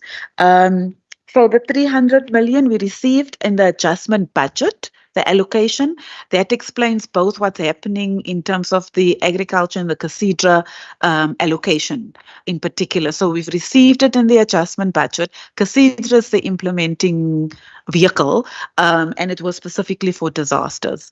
That funding is then obviously coming to an end, and therefore one see then that allocation is then tapering down over the MTF in the middle and the outer year. There was a question on the National Empowerment Fund, which is an allocation from the national entity. Through DDAT, it's once off. There isn't a carry through. If the team has got additional information in terms of what the use was for, then we can pick up on that. Now, in terms of the VAT implications, and I think one was also just keep in mind as to when the VAT discussion came on board, came to the fore. We've not done a calculation in terms of the implications, but that's one of the things, if there is, that we have not factored in.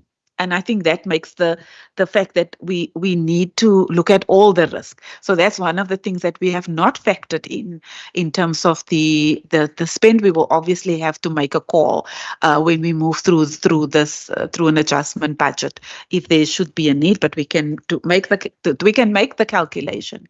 But I think also we would proceed with caution. Because a lot of things happen during the year where there might be an opportunity for a particular department to deal with the pressures internally, as opposed to getting an allocation from the centre in terms of the fiscus. Minister very proudly indicated we have no debt, and that makes us extremely attractive for actually accessing in terms of financing or people who would want to come to us. I just want to also give the committee the assurance that as a provincial treasury, I think we've always been very responsible. So the idea is that we will proceed also, even as we explore blended and alternative financing, that we will do so with caution as not to really put the fiscus at risk. I think, Annelies, the employment costs, when I was trying to see whether we have that information, and then Taryn, can you pick up on Member Stoffel's question? I think partly, Stephen, on the City of Cape Town issue, but Isaac, if you can come in, because I think we do a lot when we do the smart procurement conferences to pull in various businesses, and a part of the businesses that we would bring in could be around tourism. But I thought that Isaac can maybe just provide a little bit more information on that. So maybe we do Taryn, Annelies, and Stephen and Isaac. Thanks. Okay, thanks, HOD. So just with regards to the 12% increase in employment, I think Minister covered us quite aptly in terms of that question. But just to provide further detail, since the data trend in terms of since COVID-19 to date, we've seen an increase in African employment by 21%, coloured employment increased by 6.1%, and then white 8.8%. The OPRE publication does actually acknowledge the fact that African youth with less than secondary education does account for the highest level of unemployment. But when looking at the employment rate, it actually increased by 3.8 percentage points to 52.8%, but acknowledging that it's still quite high. And then also, as Minister was stating, that the Meadow document that we did table in November does provide that unpacking of the spatial data. But what I can say for now is that unemployment is highest within the Central Karoo district of 29.9, Garden Route 24.6, Overberg 16.7, Cape Winelands 11.6, Cape Metro is interestingly at 21.8, and then the West Coast at 14.5%. Thank you.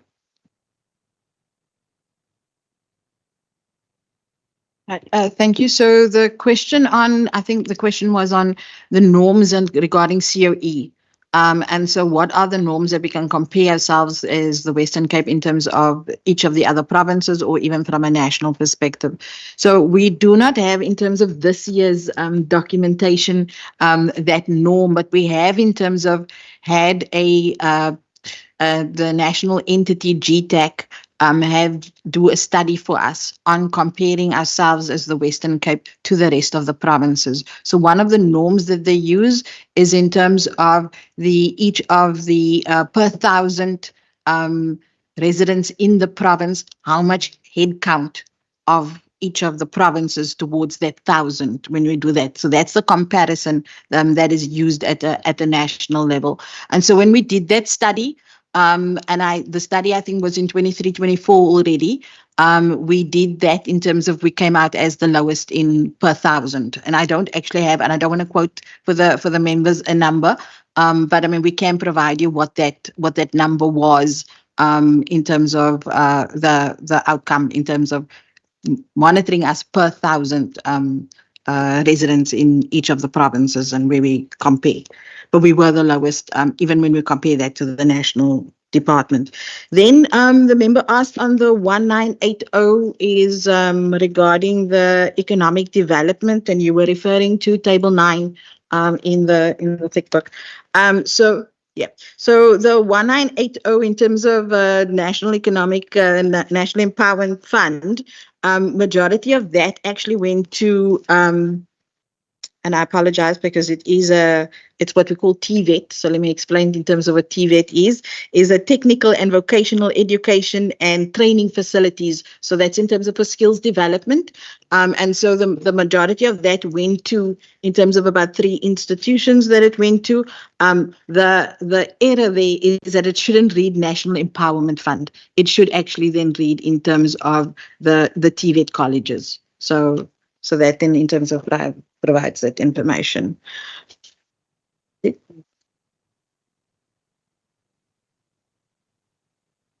Thanks very much. On the impacts for municipalities, I think municipalities very much face the same stresses and context. Obviously, we all live in the same country. So I think the provincial context gives, obviously, especially on the economy and safety, those kind of pressures, but even on some of the pressures within budgets, like the cost of employment.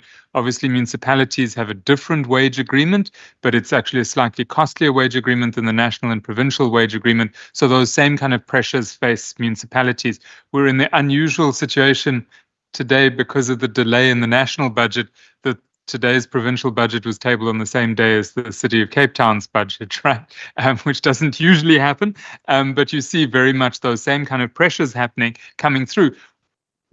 Is very different in the municipal context, of course, is that municipalities raise the majority of their revenues themselves. So unlike the province, which has to take most of its budget as it comes from national, municipalities do have levers in their own revenue to try and manage this and compensate. And you would have seen in Cape Town's budget today that they made some quite substantial changes to the structure of their tariffs to kind of manage that and manage the implications for residents as well. We're going to be engaging on all of the municipal budgets across all 30 municipalities in the province and testing how they're responding to those pressures in each of those budgets, and because each of them has their own unique task in balancing the pressures in their own area, their own spending pressures, their own revenue pressures, with the affordability to their consumers for the tariffs and the taxes that they charge them.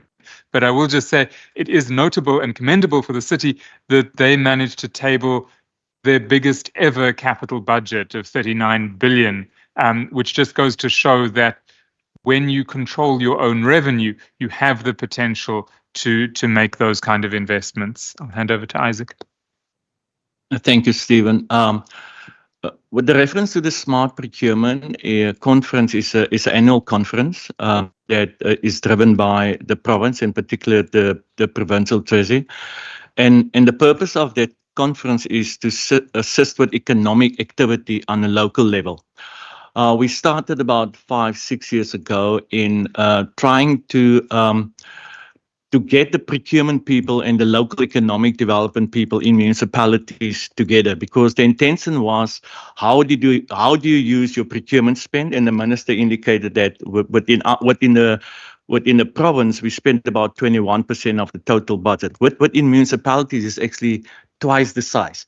So if you put it together, it's quite a substantial procurement budget. So we started with a process to convert municipalities to look at procurement spend from an economic perspective. And as I've indicated, the Smart Procurement Conference is actually to assist that economic activity where we bring businesses within the local environment together. So for the last 3 years, we've actually taken that smart procurement to the rural areas. It used to be within the city. Last year it was in the Garden Route, and they've taken charge with all the invitation of the businesses also to the forum, and then also the procurement activities that is then displayed to the businesses to make sure that they're also part of the economic environment. The year before that, we took it to the West Coast, and this year, that will be in May, we're taking it to Cape Winelands. So for instance, this particular year, and there was quite a focus on infrastructure, that will be a major theme as far as the pipeline is concerned, that businesses out there becomes known to what the province and municipalities are doing. So the smart procurement focus quite a bit on economic activity, and through that, hopefully, we get the economic growth in municipalities, and that will also increase job creation. Now, that doesn't particularly talk to your issue on tourism, but you started off with job creation and growth, and that is the forum that we're currently using, and it's quite it's a forum that's attended by the private sector, by other provinces, and the reason why we take it to the districts, and the districts also take responsibility for that. So it's also investment within those different districts, and then take it further through their supply development programs.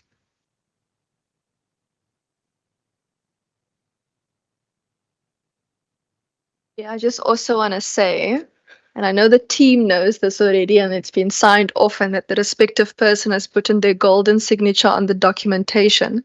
But as of next week, Tuesday, Isaac will be our new DGG for governance, asset management and systems. So congratulations.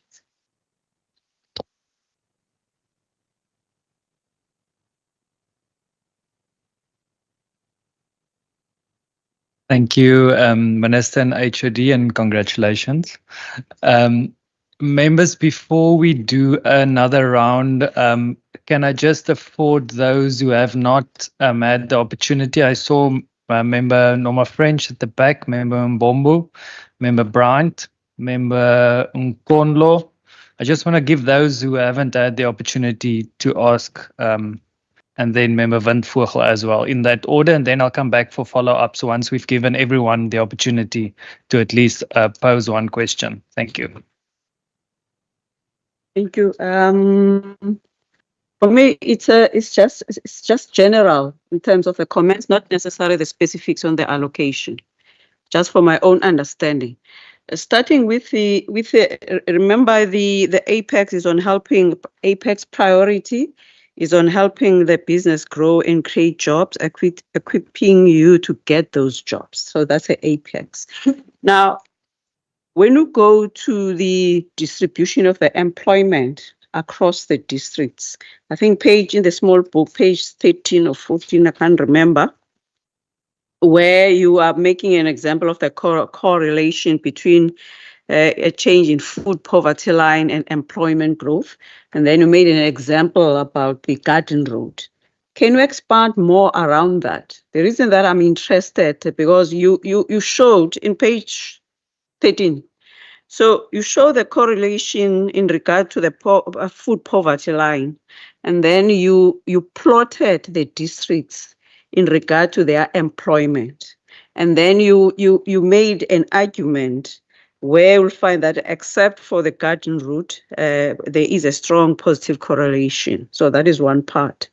Now, if jobs is the main thing, as according to the presentation, then for me, it will be about in some of the socioeconomic factors across these districts, you will be actually making a noise in respect of those. I like it that now you have granulated across the district. Just to make an example on page 14, you can see there that most of the, where there's been progress from 2019 to 24, it's a drug-related crime, drug-related crime, and also the murder. But the rest, they have improved. Now, the question is, how come that you don't say anything about the issue specifically related to the drugs? Because you can see that despite of many other interventions, they remember, I understand you're dealing with money. I'm not saying you answer the department's thing because they will have presented to you, but if you are unable to answer, but for me, it's because we've put it in your own thing. So that you have shown that in regard to the drug-related crime, it's up, and the murder, it's up. So why are you not putting an effort and specifying in regard to how you are reducing that? Because when I look at some of the other projects, in the VPU, you only say, actually, we are using, what is a future tense, but it's already there. Those area-based teams, they're already there. We started them. So why using a future tense? But my point, I don't understand why you don't make a noise about reducing crime related to the drugs when you have already demonstrated around that part. And also talking more about you'll fix these through the jobs, because you have already demonstrated where these jobs are. And also in terms of the population, where you demonstrated that in Witzenberg, in George, of course, in Metro, there's been an increase in the population. Talking about the population, you demonstrated that there will be, whilst now I think 16% of in terms of the increase in population, specifically for the under 19. What age group is that? I think it's age group 5 to 19. For example, the age group to 5 to 19, if you look in terms of the previous, 2015 to 2024, there's a 16.6 increase. It's page 12. And then now you are demonstrating that in future from 2025 to 2034, at least there won't be much of the increase, going to be 4.8. And you are making a case that actually there will be more increase in the aging population. But I don't see how do you accommodate this when you know you'll have more people who are older. Because now we have got the young ones who are mostly in the school going age in terms of the bulge. So why are we not making a case? Why are you not making a case of the problems that you identified yourself? Because, making an example, you made quite a big case on the two things on the energy. Understandable, it's part of the growth for jobs. And then now the question about, again, because you're also about the jobs, why in the energy? Because if you look in terms of the IRP that we have shown, the integrated resource plan for the energy, where you have shown that, like HESECO is one of the examples, part of the JET, of the national JET, it talks about not only about the municipalities to be off the grid, but creating jobs where you give individuals. The individuals, like you have seen, part of the JET in the informal settlements, in the rural areas where they could, because you are creating actually jobs for doing such, or even the co-ops. In Gqeberha, for example, KwaZakhele, in the township, we've seen how they've progressed in terms of using the tenants co-ops in regard to the being off the grid. But you are focusing only for the whole municipality to be the ones who's supposed to be there off the grid in regard to that, instead of using, because you are the jobs province. So why don't you give anti-Saras to be part of the people who could be able to have the mini grids as according to the JET and also according to the IRP at the national level. And then lastly, you share the principles of framework on use on terms of how you have applied in the budget. Can you respond in terms of the gender responsive budgeting? What is your take in that aspect? Because you have seen in Tanzania, in Rwanda, where they are using that aspect of the gender responsive, because Oksalayo, the population of the people is mostly the women, and the people who are the face of the poverty is a woman. So at what extent that you cannot apply that framework in terms of gender responsiveness, because you have already applied many of the principles that you want to make sure that you don't leave no one behind, but why not using the gender responsive budgeting? But my last one, Chair, is the infrastructure. In the infrastructure, I saw the new infrastructure projects. I think they make up about 16%. And then you have got others. Now, the question is, and then I saw housing in terms of the allocation. I understand that the bulk of the money will be probably from the conditional grants. But at what extent that you have to take into consideration now that we have got the monies that have been taken? Because if you recall, when last year you were talking about the reporting, I asked you that with the BFI that they've been now, it's the Department of the Infrastructure that is managing all these monies, because there's a grant from the roads transport, there's a grant from it's mostly the disaster, there's a grant from for the agriculture, up to 700 and something million that is there. But you have added more than $1 billion. At what extent that because I asked you that, will they be able to make use of this? And then you said it's up to them. And then they came and then they said they've made a presentation. But now down the line, we hear that 300 million is going back, which is mostly for the housing. So why are you adding more? Almost 2 billion to the infrastructure, but we have seen in terms of the utilization of these monies across when it comes to that. I can understand with the PPPs like the Tiger Bay and all of those, because they're already, but specifically on the new infrastructure, why are you adding more when we have experienced how it has happened currently?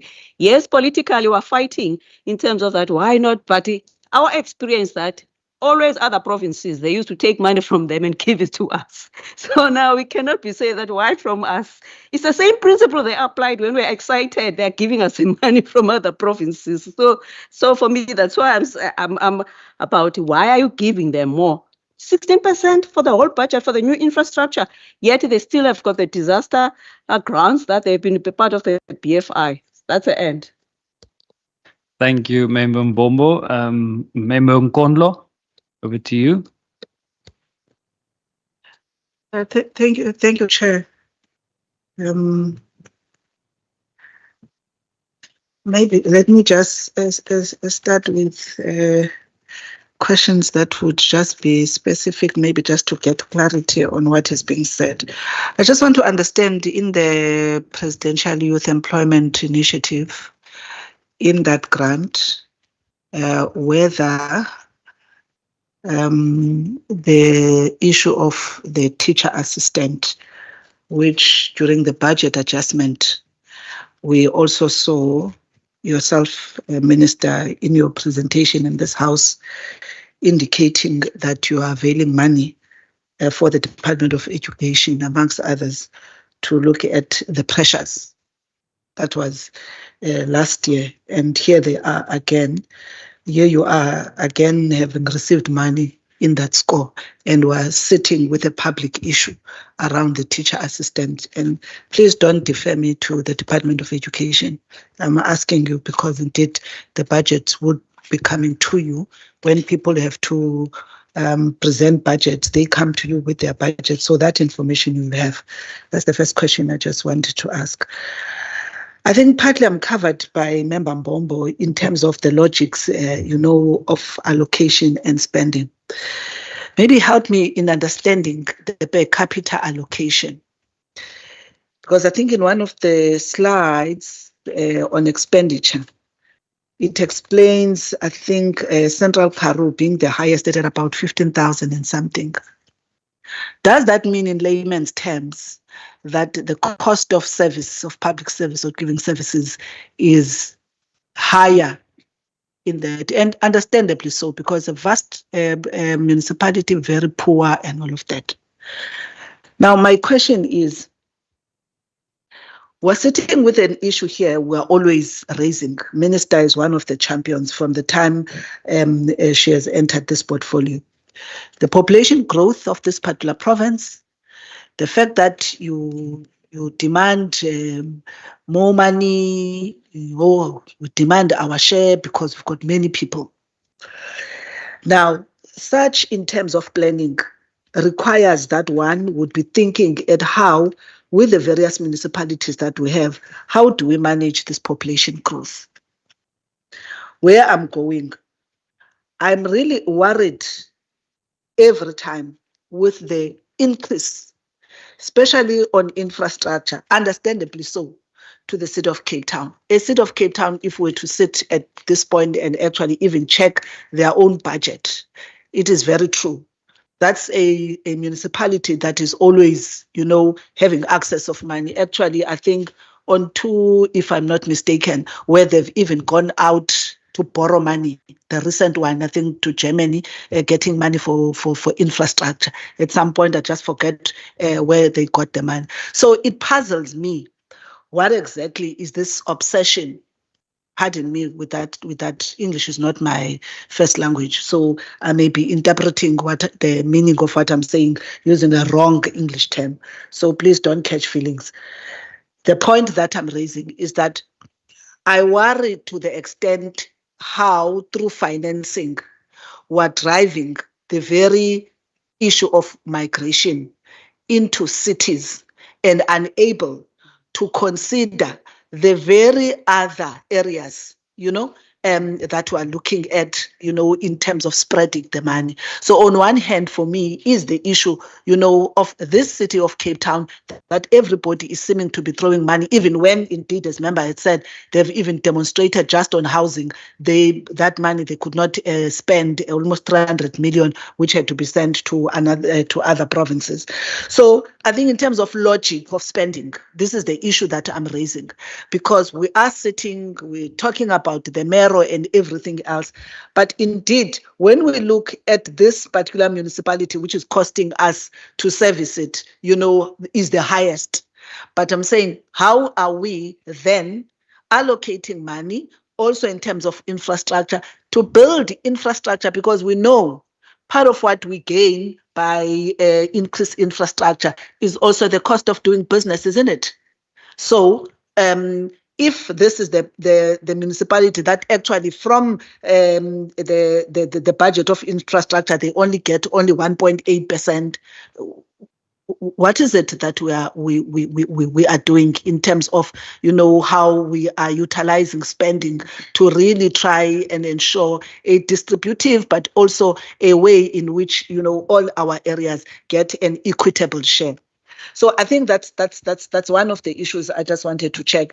The other one, I want to ask this question, Minister. I think I've learned this from Dr. Meyer, of having a lot of these books, the blue books, when you want to ask, and sometimes it could actually even confuse you.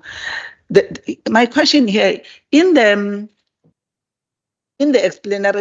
explanatory memorandum of the National Treasury budget, we are told, when it comes to calculating the poverty component, which is the 3%, that the definition there, that the people who fall into the lowest 40% of household income as per the 2010-11 Income and Expenditure Survey, which then gets to be calculated by multiplying the proportion of people in that province who fall in the poorest 40% of the South African household.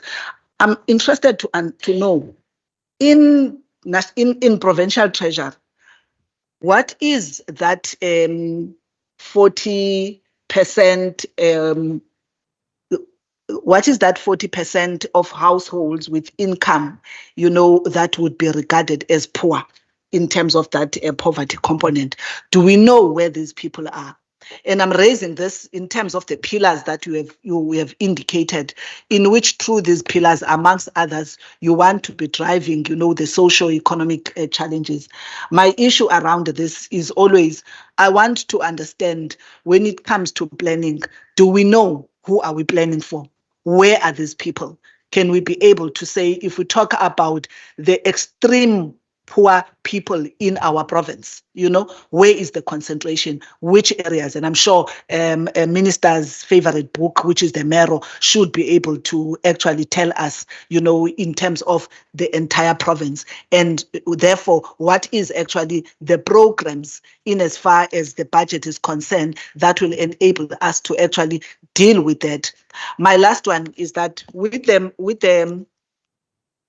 I think it's in one of the slides. Let me just check which one. I think there's a slide where I think there is explanation of the budget itself, the budget priorities.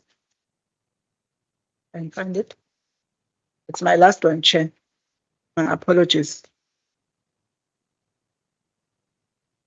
But I just wanted to understand, which is my question, on the jobs, especially on the budget for the jobs. What is it specifically that we are buying with that allocation? If you can just break it down for me, to say, if I were to do an oversight and say we have allocated so much money towards jobs in the province, and I would be able to say this money is going to buy A, B, C, and D, which in return will get us these many jobs. Do we have that particular information? Can it be provided? Thank you so much. Thank you, Member Nkondlo. Before I hand over to Member Windvogel, I think Member Bryant was third in line, and then fourth Member Windvogel. Member Bryant, if you still have a question. Thanks. I'm trying to remember what my question was. Okay, I'll be quick. Two things. First one, Minister, I don't know if it's best directed to you or to your officials, but it's probably quite a broad question. You have spoken about climate and climate change and climate risk, and you've listed it under one of the risks. And I see it's also under growth for jobs. It has been mentioned. That's the column that it's sitting under. Sorry, I was going to quickly find it.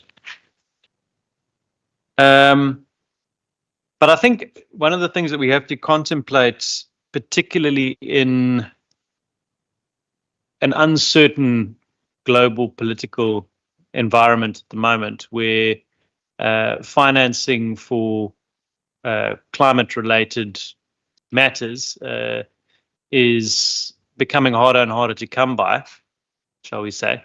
And we're having some administrations cutting back on their funding for things like the JETP, etc.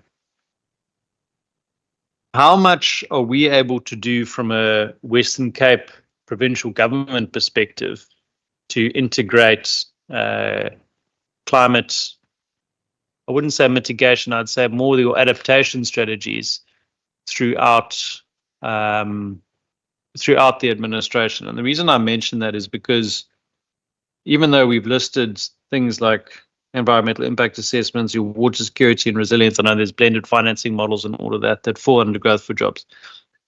But, I would argue that climate change also should fall under safety.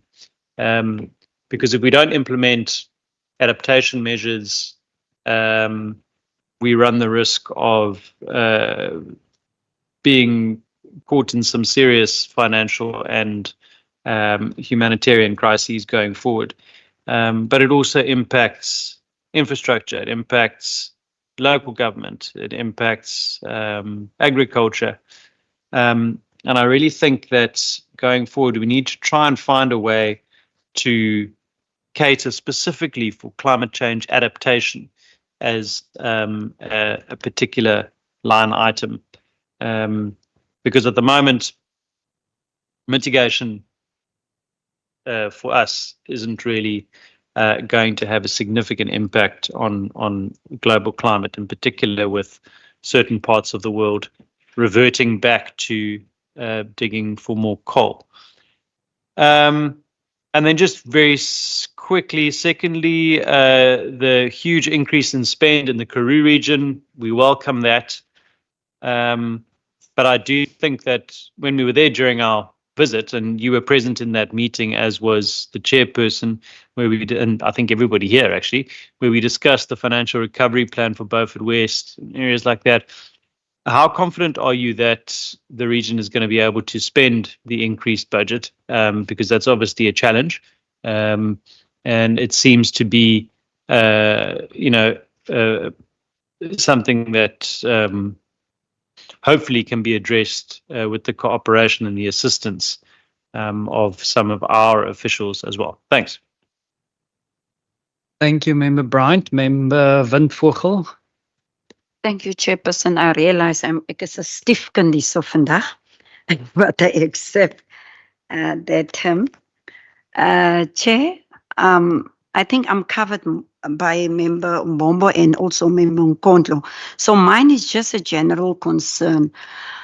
I want to understand how does a provincial treasury plan to ensure effective implementation and monitoring of the budget to achieve its intended objective?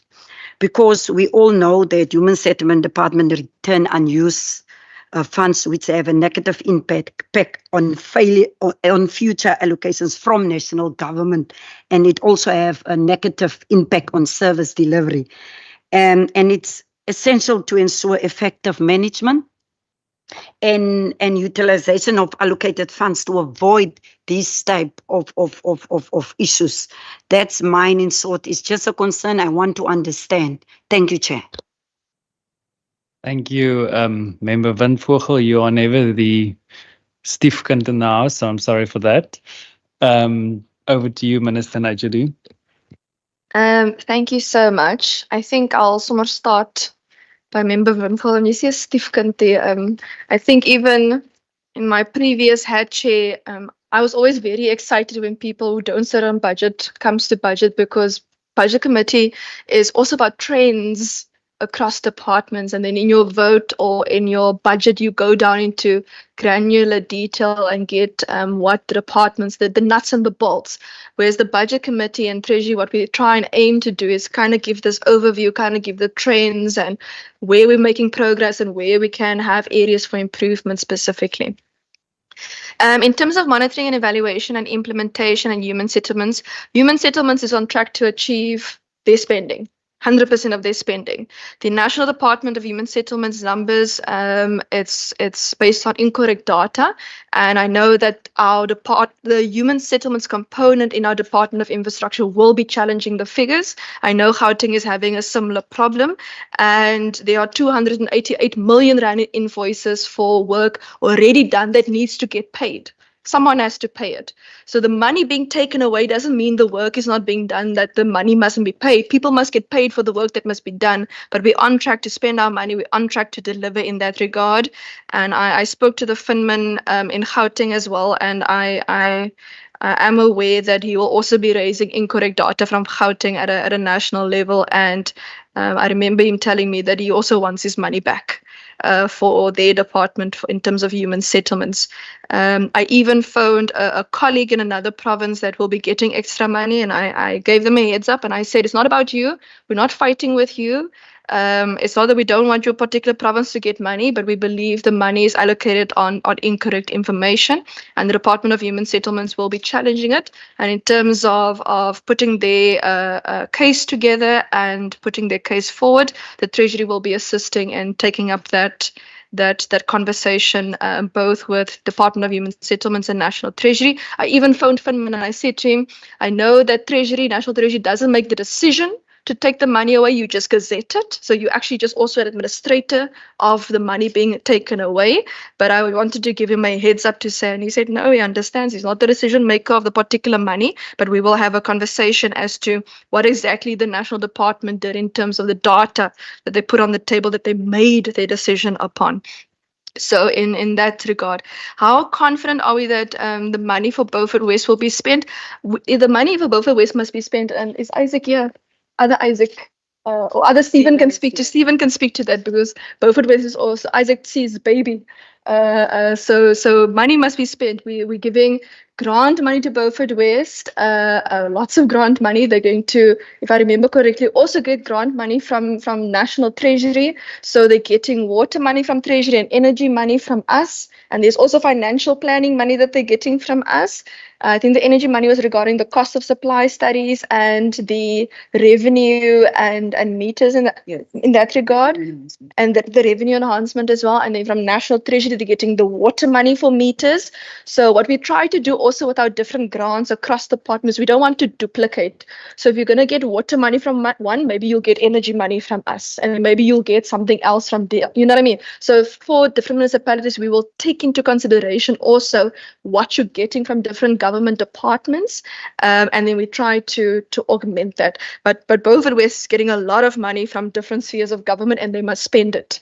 National Treasury and Provincial Treasury will continue working hard, especially through the different cash committees, to make sure that they spend the money, because we want to get them out of phase 2 now into the next phase and out of the financial recovery plan, so that they are able to really grow and be able to support people and redirect those budgets to other areas within their budget process as well. In terms of climate change, is it safety, is it jobs? This is one of the difficult parts of the different programs, because some programs consider themselves in the growth for jobs implementation plan, or in the safety plan, or in the educated, healthy, safety environment. Most of our programs, for example, you will see in the ICG program. However, there's also an argument to be made that some programs kind of fall within different programs. And when we classify program spending, we're trying our best not to duplicate the amount across different policy priorities. However, there is a situation where one program might play in 2 different policy priorities, which is actually better for the province than if they only play in one priority province. Because, for example, climate change, there's programs within the baselines of departments regarding climate change. There's extra money that will be received from environmental affairs and development planning and local government for fire break maintenance and alien invasive clearing, air quality monitoring, extra capacity for the COE. It's for aerial firefighting, fire and rescue capacity, the disaster rapid response.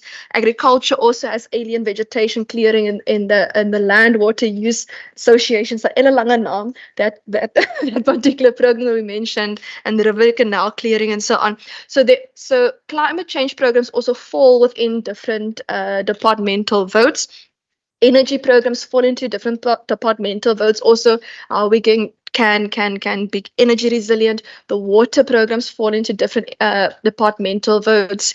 We will also see that, for example, the B20 and G20 has a big climate change focus as well. So for the related programs around that investment conference, the Regional Leaders Summit that the Premier is chairing also has a big climate change focus. So we've really tried to also gear funding towards avenues where is it going to help grow the economy? Is it going to help with safety? And with investment, for example, it's one of those situations where you're using funding in order to leverage more funding, the same way DLG used a small amount of funding in order to leverage the international funding for the CDAF program for municipalities for their water and wastewater projects as well, which really it eclipses the amount of money that you versus the money that you're going to get eclipses the amount of money that you've put in. So there really is an investment into municipalities in that regard as well.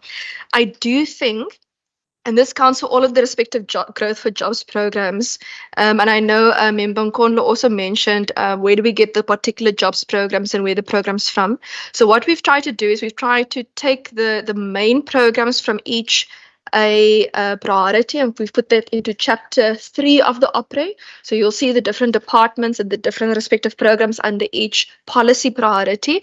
And then in the blue book, what will happen is whatever the program is will fall into that particular departmental vote. So the OPRE tries to put everything per theme, and the blue book tries to put things per departmental vote.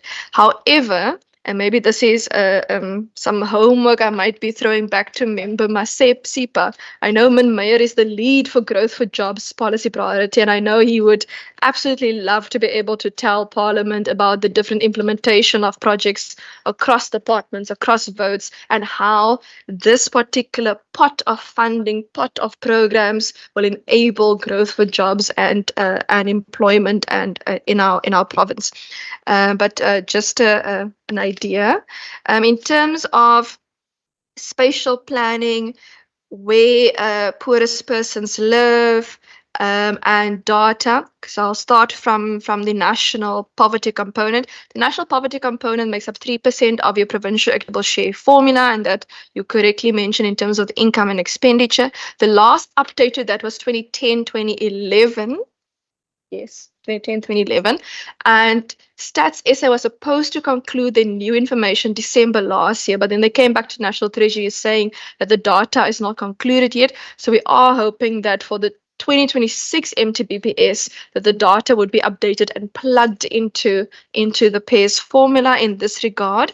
In terms of where they are, what National Treasury also do, and you will see this often in the local government equitable share formula, is they use your indigent registers in terms of that poverty components. And I'll just ask the team in terms of the technicalities of how they do it and that calculation just to come in there, because even in the local government component, what you get for poverty, you're supposed to use to subsidize the poorest of the poor in your municipality with that funding, and anything else you're supposed to really almost like supplement, but essentially that component you should be gearing towards the poorest of society in your local government equitable share formula. The MERO specifically, while it speaks to vulnerable persons and spatial planning and poorest persons and employment and GDP, it really does that very much at quite a high level. And I think if we had to go into very granular details, and this is over and above the tax information that we get from SARS, we would probably have to ask municipalities to work with them on their indigent registers. At the Provincial Governance and Budget Forum last year, we did ask the finance makers of municipalities to please speak to their colleagues because in terms of making sure that indigent registers in municipalities must be updated. And because if your municipality indigent register is wrong, National Treasury doesn't make a decision what they give you. It calculates it based on your indigent register. So if the information going in is nonsense, you're going to get nonsense out. If the information going in is wonderful, you're going to get wonderful out. So we must make sure that our indigent registers are updated, that they are correct, that we're able to make sure that that gets plugged properly into the local government equitable share formula as well. But if the team can also just come in on the provincial section of that poverty component as well. In terms of migration into the respective areas. So the reason, Member Mbombo, we've also showed you both the population growth as well as the learner growth, the school age population growth, is because right now the learner growth might be putting pressure on the education system. But the reason we show you the decline from Stats SA forecasting for the next decade to 4.8 percentage point is because it's giving us a preliminary indication that now the Western Cape might be having a older cohort of population. And if we're getting an older cohort of population, my red flags now need to start going off to say, hang on, How is health coping with chronic medication? How is health coping with geriatric services? How is health coping with services for the older population, specific with specialized services? So we're going to have to now start identifying, okay, we're currently at the pressure for the increase in school age population, but there's a possibility we might have to move towards that focus in terms of our population that is aging in this regard. And maybe if we can just give some more information as to the risks from the two departments that they've then indicated to us that came through the IMTech particular process. But the majority of the new money from the province that's going to education and health, it's COE.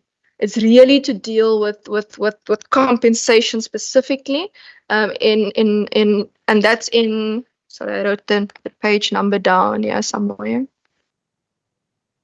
That's page 75 of the OPRE, where we go into the compensation of employees for different departments. So education, the funding there that we're giving from the province for education funding, that's specifically to assist with teachers, not teacher assistants, for the growth in learners. Then they are also getting the Presidential Employment Youth Initiative money, which is that 113 million rand grant. That's for teacher assistance that they're getting from national, and we're just passing along the money. So education will be getting funding from province for extra teachers. They'll be getting extra funding for teacher assistance in that regard. Then they're getting the BFI funding from national as well. And I just need to make a note. The new money for education and health that is in the national budget, that's 60 billion rand for provinces, that new money. We have not put that money in the provincial budget yet because we have not gotten the allocation letter yet. And we've also, because there's a possibility of the national fiscal framework changing, we don't want those departments to spend new money that they might not actually have. So what we will do is, if we do get that extra money from national, if that part of the budget passes, we will then bring an adjustment to pass the money along to the respective two departments. So the money in the blue book or the budget that you see is all of the money that they're getting from national and province, but excluding the new money that was attached to the VAT because of the uncertainty whether or not the national fiscal framework will pass, and whether it might affect the division of revenue and the appropriations bill at a national level. So those are the big items that education is getting. Health's funding, Minbombo, and this happened. We're actually trying to help them to restore the baseline. It might look like growth in their books because you'll see the increase in compensation for employees, you'll see the increase in posts, but actually you'll remember even under your term when the cuts came from national and the impact on health. So actually what we're now trying to do is we're now trying to help the Department of Health really to restore their baseline, because they really are struggling in terms of the need for services that is required upon them at this moment. And then what we're doing is part of the reason you will see that the reserves have also increased a little bit is because we've received multiple risks regarding health that might come over the next financial year. And because the risk has not materialized, we are trying our best to make sure that across departments, whatever the risks are that have not materialized yet, that we are at the very least sufficiently prepared for the possibility of the risk in terms of the reserve, whether it's disaster, whether there's the possibility of international trade, relations and grant funding maybe being pulled back, whether it is external shocks from the system, from national. Even if the fiscal framework changes at a national, it might change in a way that is unexpected. And if it changes in a way that is unexpected, we might have to revisit the possibility of dipping into the reserves. But I think that is a conversation we will have once we see whether the national fiscal framework is going to be approved or not. In terms of the per capita spending, if the team can just come in terms of that particular calculation, because I try my best to simplify how I speak about some of these metrics in terms of per capita spending. And we must just separate the per capita spending from our transfers to municipalities. So our transfers to municipalities is obviously what we're giving them directly to spend on our behalf or for a particular purpose. And our per capita spending is when we look at the Western Cape budget, how we spend it, where are you building a school, where are you building a clinic or a hospital, is we're showing the spatial distribution of our full budgetary spending, which is a little bit different to transfers. The extra money that infrastructure is getting, the team must just help me. The human settlement money that they're getting is from their own money in the asset reserve that they're bringing up because their programs are moving into different stages. And then they're also getting extra money to help social development with a child youth care center. Because that money for the child youth is a child youth care center, is that what they're called? CYCCs. The CYCCs won't be built by social development, they will be built by infrastructure for social development. So you'll see that in the infrastructure budget specifically. I almost forgot about it, guys. And then you'll also see in the infrastructure budget extra money that we've allocated for the provincial archives as well. And you'll also see in their budget our relocation for provincial treasury for the procurement client center. So DOI is implementing for some of our departments on our behalf in this regard. But I'll just, if I've missed something in the infrastructure increase in spending, if we can just assist. But we also, to track spending, we also table infrastructure reports to cabinet on a quarterly basis. And we also table those infrastructure reports here at budget committee for interrogation as well, across departments, where they are in their spending, where they are in the implementation for the budget committee, but also for other votes to really interrogate every quarter where the particular spending is. I mean, I'm looking at Member Bryant now, and I know in environmental affairs, and he might want to be interested in how the Cape Nature infrastructure is going. And I must say Cape Nature is doing quite well in terms of their revenue collection and their tourism. In this regard, they make a finance minister very happy. In terms of murder and drug related crimes, I think maybe we didn't pull that enough through the different votes or programs out of the blue book and the different programs in terms of how the programs are speaking to the drug related crimes.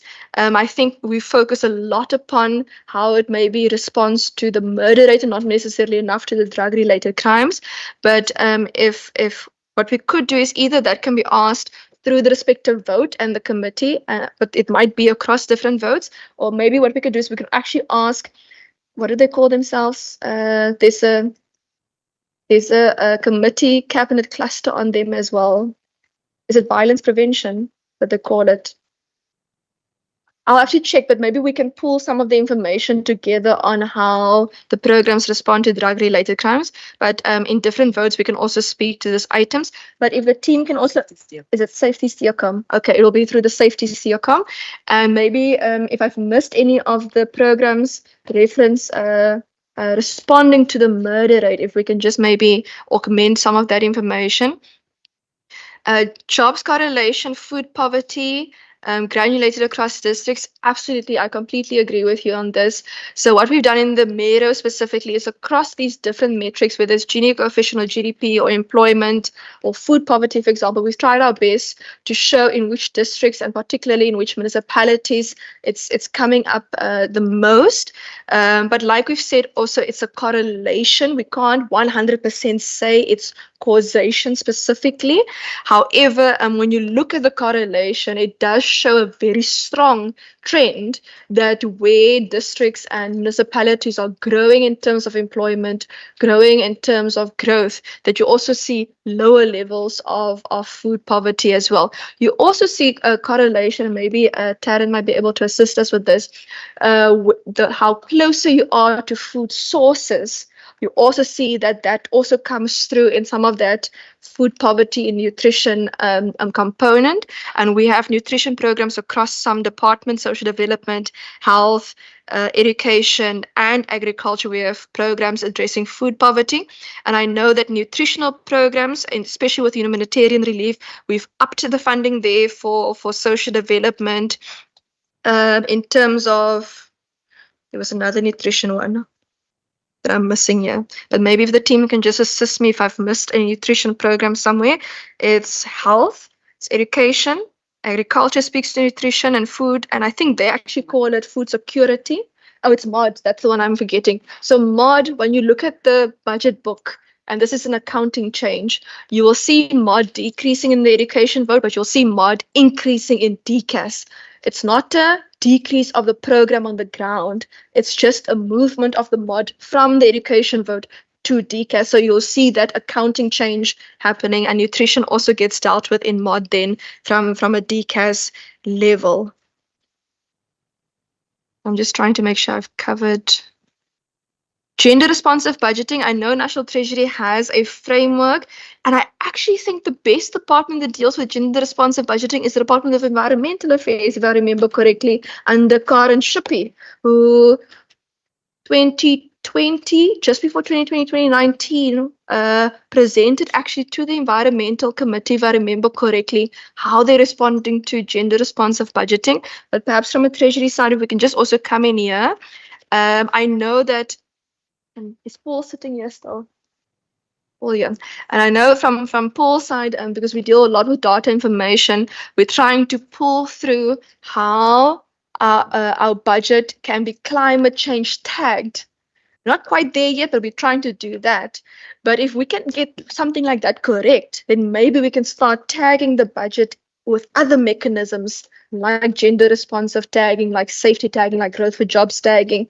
And one program might have more than one tagging. But what that tagging does is when we put alternative and blended financing packages or projects together for finance institutions, they are able to directly see how a program speaks to a particular indicator.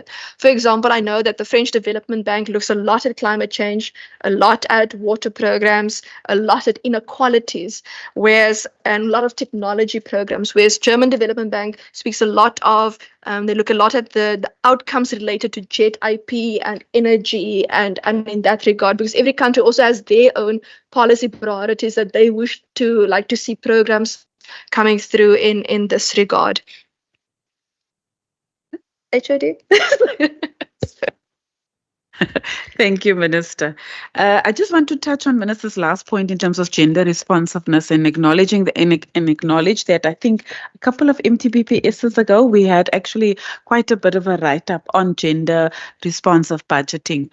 And budgeting is a useful tool to deal with gender issues, but I think for us, there is also the potential, and I think we are looking at it on the output side because it's an input, but on the output side, and I'm looking back because the work that we're doing in terms of the PDIA and what could potentially become a criteria for in terms of procurement. So it could potentially be, I'm not saying because we obviously have to look at that and take it through the executive as well.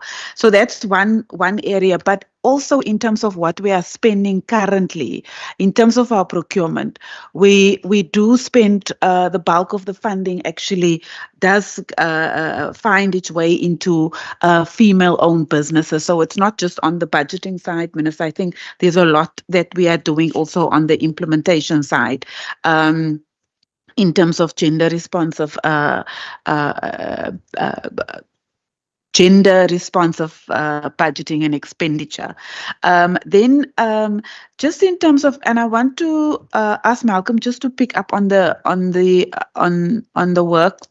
work group on the equitable share and what maybe in terms of the poverty component, although I think Minister covered us quite nicely there. And maybe also to indicate for human settlement, Annalise, if you can pick up on that, because I do know that the department, it's linked to the question around Member Van Vogel in terms of monitoring effective implementation. And what is happening in terms of the spend, perhaps in that, but also I think the issue around urbanization and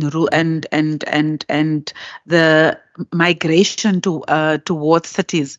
It's a similar argument that we're having at a technical level nationally around what in terms of provinces that are gaining and that are more urban than provinces that are rural.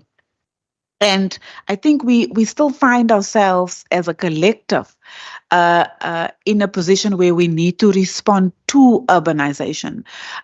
In South Africa, if you look at our demographics, it's a fairly young population, and young people are more mobile. Young people are also unemployed. So one can then say the poor is mobile. And so the urbanization takes place and we find ourselves that we have to respond to a situation.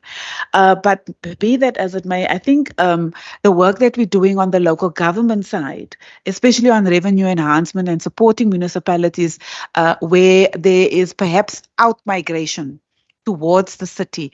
There's some work that we are doing in that space, and that is to support municipalities to ensure that there is local economic development, and to see how we can then assist them to collect the revenue that they need to collect, so that that revenue can be invested in terms of your assets and the asset base within the municipality, and in that way attract businesses. If you have a business that requires water, then it means that it will go to a local municipality or within a municipal space where that can be provided. And I think our focus is to ensure that municipalities from a asset management perspective and also a revenue enhancement perspective will be able to support local economic development, and not necessarily only as it relates to businesses, but actually what is in the ground and what would support this a business, what will attract the business and what would support the business as it in that particular location. There may be the teacher assistants, Annalise. There was the issue around the presidential employment program. And I think Member Nkondlo asked about the allocation and what the quantum of the allocation, yeah. And so that, and I think Minister dealt with the indigent issue. The detail in terms of both the questions around safety as well as jobs is in the OPRE. We do have obviously more granular information, and in the OPRE, we were trying to just highlight some of the broader areas of intervention, but there is a area in terms of substance abuse, which speaks to the statistics in terms of drug related crimes and what is happening within that space. So there's more detail in terms of the OPRE from pages 90 to 126, which then speaks specifically to provincial policy responses. And then lastly, the issues around monitoring effective implementation. I think we've been responding to this particular question. but we do have a number of tools and that we use to monitor, and obviously access to systems. We do regular expenditure reviews that would also assist us in that regard. And then we do have regular interactions.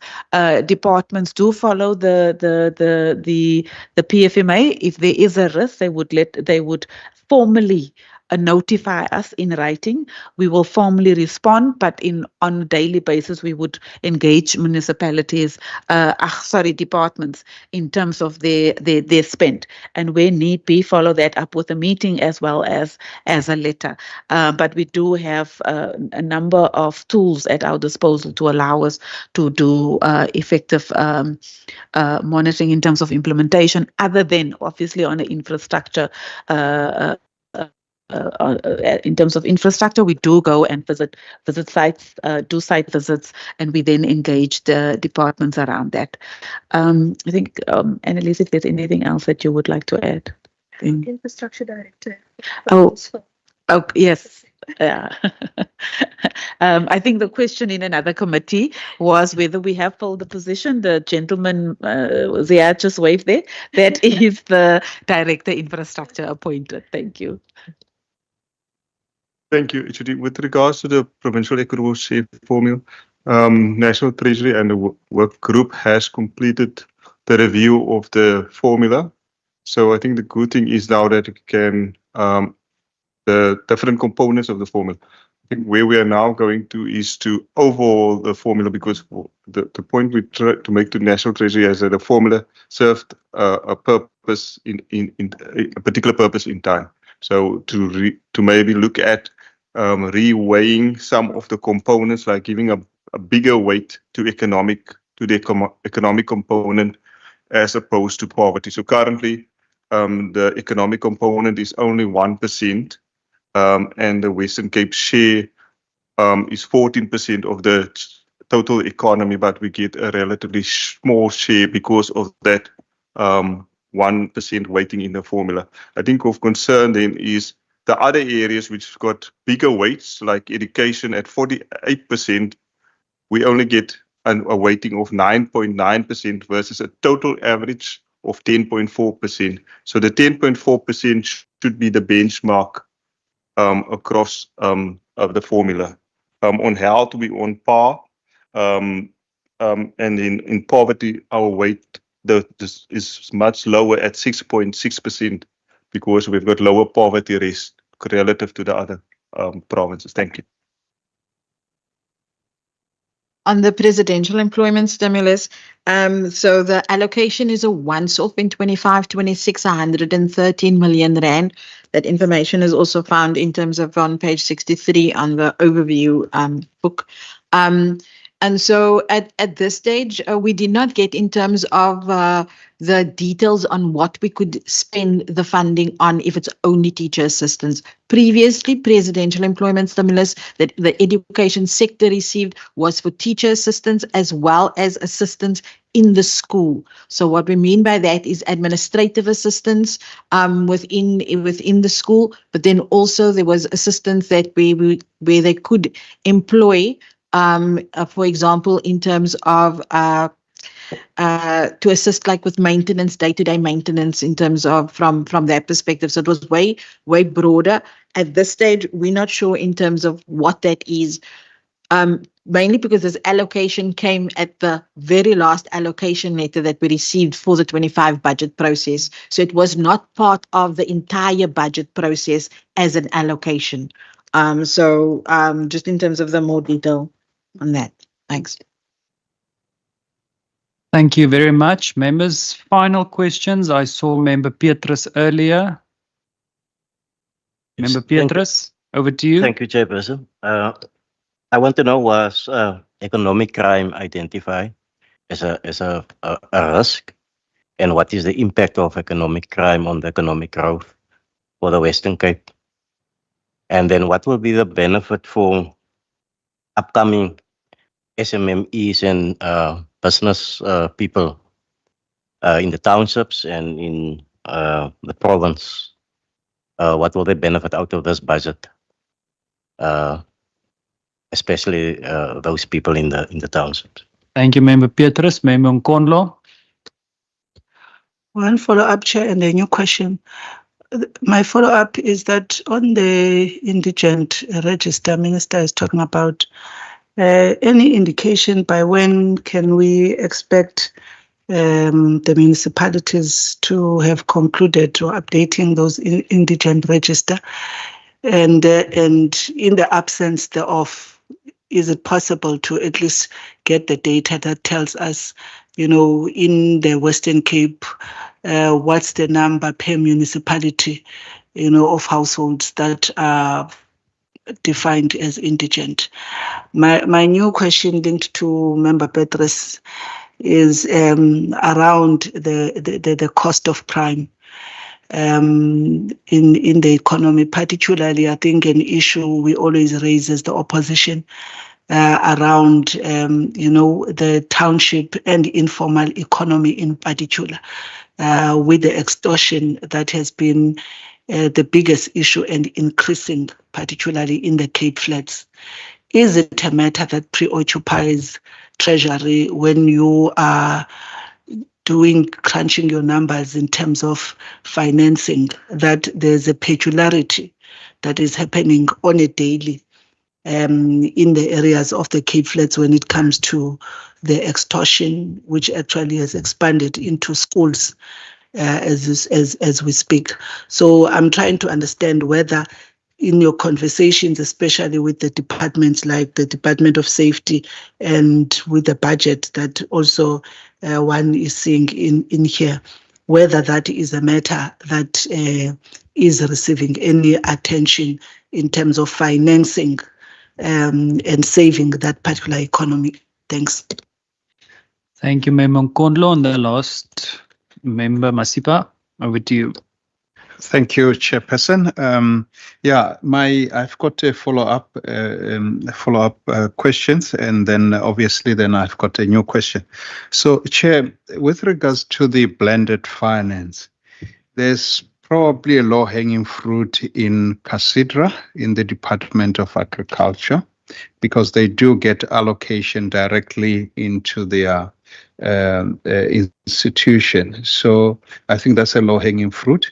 But the other point that we have been really stressed about was the allocation of the National Comprehensive, the CASP and the Ilitsima, which are allocated, but they are held nationally because they are allocated through Schedule 5 of the PFMA. Has the National Treasury also, thought of also joining the department in terms of appealing to national government to really consider reverting back to Schedule 4, because it makes it much easier for the province to really manage that well, and that will also, provide the blended finance opportunity, because the province can schedule, whereas, sometimes, farmers apply for 10 million, but because the allocation is too small, they will only be able to give them 1 million for that matter, which is not really ideal for most of the farmers. So that's really the on the follow-up questions pertaining to that. But the new question really is regarding I think you made a point of around the costs of employees. If I look at the cost of employees for economic development, is one of the lowest, which is about 156 million. And we are looking at this particular area for driving us with regards to growth for job strategy, So I'm sure really there must be some concerted effort in terms of really making sure that this engine room is really capacitated to really execute its task to fulfill this growth for job strategy. Have you really thought about that, in terms of your planning to really ensure that this division is really capacitated as such? Thanks, Chair. The English this time of the day is very hectic, so thanks. Thank you, Mem. Thank you, Member Masipa. Minister HOD, over to you. Thank you so much. So I'm just going to quickly separate the informal economy conversation from SMMEs, because also in terms of national definitions, once you start registering yourself, you become an SMME and you start declaring to SARS and your taxes and so on. Whereas some of the informal economy definitions really speak to unregistered businesses, someone who doesn't necessarily make the threshold for that first bracket of the taxation and so on. So we do have programs in SMEs and entrepreneurship, and we also have allocated additional funding to the Department of Environmental Affairs and Development Planning for the implementation of the Township Economy Strategy. And that's where they particularly work with municipalities in this regard. I did do a little bit of a higher level in the speech on the RCEP program that they also work on specifically, where they also get international financing, funding, actually, international funding for the RCEP program. And if I remember correctly, over the MTEF, they will average 13 municipalities where they'll be able to help with this particular funding. But maybe if Taryn can just come in terms of the township economy strategy and the implementation of those particular projects. And this is also classified as a growth for jobs project specifically, which you'll find in the G4J. I know that economic development also specifically works in SMMEs and projects for SMMEs. And that's on the economic development side. And then if you're an SME, you can also work with the Provincial Treasury in terms of the Provincial Procurement Client Center if you want to register as a supplier for the province. And what we also do in Treasury is we also then publish our procurement disclosure reports every quarter and annually, in terms of how we're spending our respective funding in terms of procurement. But SMEs, I said to the team also previously, is an area where I would like us to do better in terms of suppliers to the province. What does make it difficult is some of the very big projects doesn't necessarily have components for SMEs. I mean, if you buy Microsoft licenses, you're going to buy Microsoft licenses, you're going to get it. You're not going to outsource that to SMEs because there's one kind of supply that you're buying from. I mean, if you're buying one of our biggest procurement in that top 5 is medicine and medical equipment and supplies and stuff. So there's not always in every category of procurement enough SMMEs that you are able to procure from.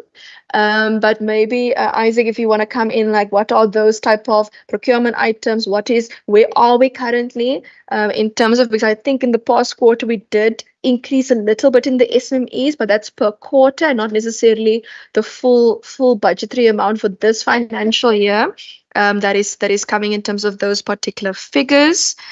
I know economic development has a lot of programs when it comes to SMEs, particularly. I know even in the Export Accelerator program, they've really put an increased focus now on assisting SMEs also to get to that level of export readiness. Because some small businesses, they're doing well, but not well enough to access a new market. So that Export Accelerator program assists you to become ready for an export market and to be able to access a particular opportunity in this regard. Sorry, just want to get to the notes for the question, sorry. Then in terms of the population registers, so the population registers and indigent registers, I did raise with the makers of finance, and we did raise it at the Provincial Governance and Budget Forum end of last year. It wasn't a particular topic, so we didn't have a particular deadline for coming back from municipalities regarding this, because obviously it's in the municipality's best interest to update it as soon as possible. And whether they submit it to us or not, it will then affect their local government equitable share in this regard. I'm not sure whether we'll be able to find all of the figures for every municipality, but we might be able to pull it from the national equitable share list, how the formula maybe, we might be able to pull it from there. But I think something that I'll definitely have a conversation with the makers of finance about, or the MMCs of finance and the makers of finance, is whether that is a topic that we can have a conversation about how far are they regarding update, what is the changes that they're seeing, what is the changes in income that they're seeing in their respective municipality as well. In terms of cost of crime, I know there's information on the gangsterism strategy and how we'll be funding the programs related to that on page 107 of the OPRI. Over the MTEF, we police oversight, DPOX, police oversight and community safety is allocated 96.65 million rand to support and coordinate the provincial joint anti-gang priority committee that's responsible for implementing that national anti-gangsterism strategy. And then there's financing there on that page as well for LEAP, for canine units, for law enforcement reaction units, for safety partnerships. And then it speaks to neighborhood watches, community safety forums, community policing forums. It speaks to, for example, liquor authority, because some of the type of crimes are sometimes also connected to some of the programs regarding liquor. And then for some of the underlying things that you need to fix in society, that we've also allocated money for those programs so that we can try and mitigate you getting into a particular crime, which includes things like the victim empowerment program, which includes things like child protection services, which includes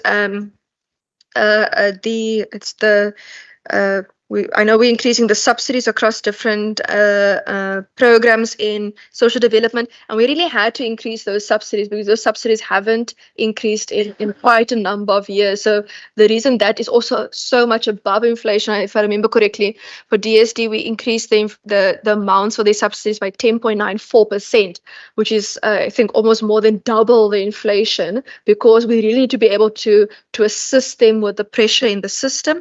And then we've also allocated money specifically for family strengthening programs, because we've also seen if you have strong families across your communities and across society, it really helps prevent that child ending up in a gang, ending up in terms of some of these horrible things like extortion. And we see then in terms of economic crime that our Department for Economic Development then works very closely with the Department of Safety in terms of economic crimes. One of their programs relates to tourism safety specifically, but if I remember correctly, there is an extortion specifically program that economic development and safety works within the safety cluster. If we can maybe just speak to that as well, please, colleagues. Then I'm hoping I covered most. Yeah. So through you, Chair, I'm just going to quickly touch on the number of opportunities at the moment, because we have approximately 19 billion per annum for goods and services, but I think we need to be mindful of the fact that not all goods and services will necessarily go through a procurement process, but there's 19 billion, and then that excludes, then there's also the payments for capital assets. Because we're tabling today, departments would have the opportunity to finalize their procurement planning toolkit. And once that procurement planning toolkit has been submitted, we will then have a better sense of the number of opportunities. We usually publish that information right upfront to ensure that our supplier community is aware of what government intends to procure during the financial year. Then just in terms of the blended finance question, I think there's different parts to the question, because I think it also relates to the Schedule 5 versus Schedule 4. So one of the tools that we can access when we do blended or alternative financing is pledging. Northern Cape has gone there in terms of pledging in terms of the human settlement grant, which is a Schedule 5 grant. Pledging actually works well if it is a Schedule 5 grant. So the scheduling of the grant, I actually, in my personal opinion, it works better if it's Schedule 5, maybe because I like to shop with other people's money. Sorry for that. But Minister, so because with the Schedule 4 grant, you're augmenting what you have. It wouldn't make financial sense to go then and to access a market where you would need to pay interest, and you potentially have the funding. So there will be a smaller amount that you can actually pay towards the repayment of whatever it is that you're going to access in terms of dealing with the particular aspect of infrastructure. So Schedule 5, in my view, was actually ideal for that. And I think we are looking at what the Northern Cape has done, and we are taking the lessons learned from there, and to ensure that we deal with the potential risk as well as the opportunities. And we're looking at that.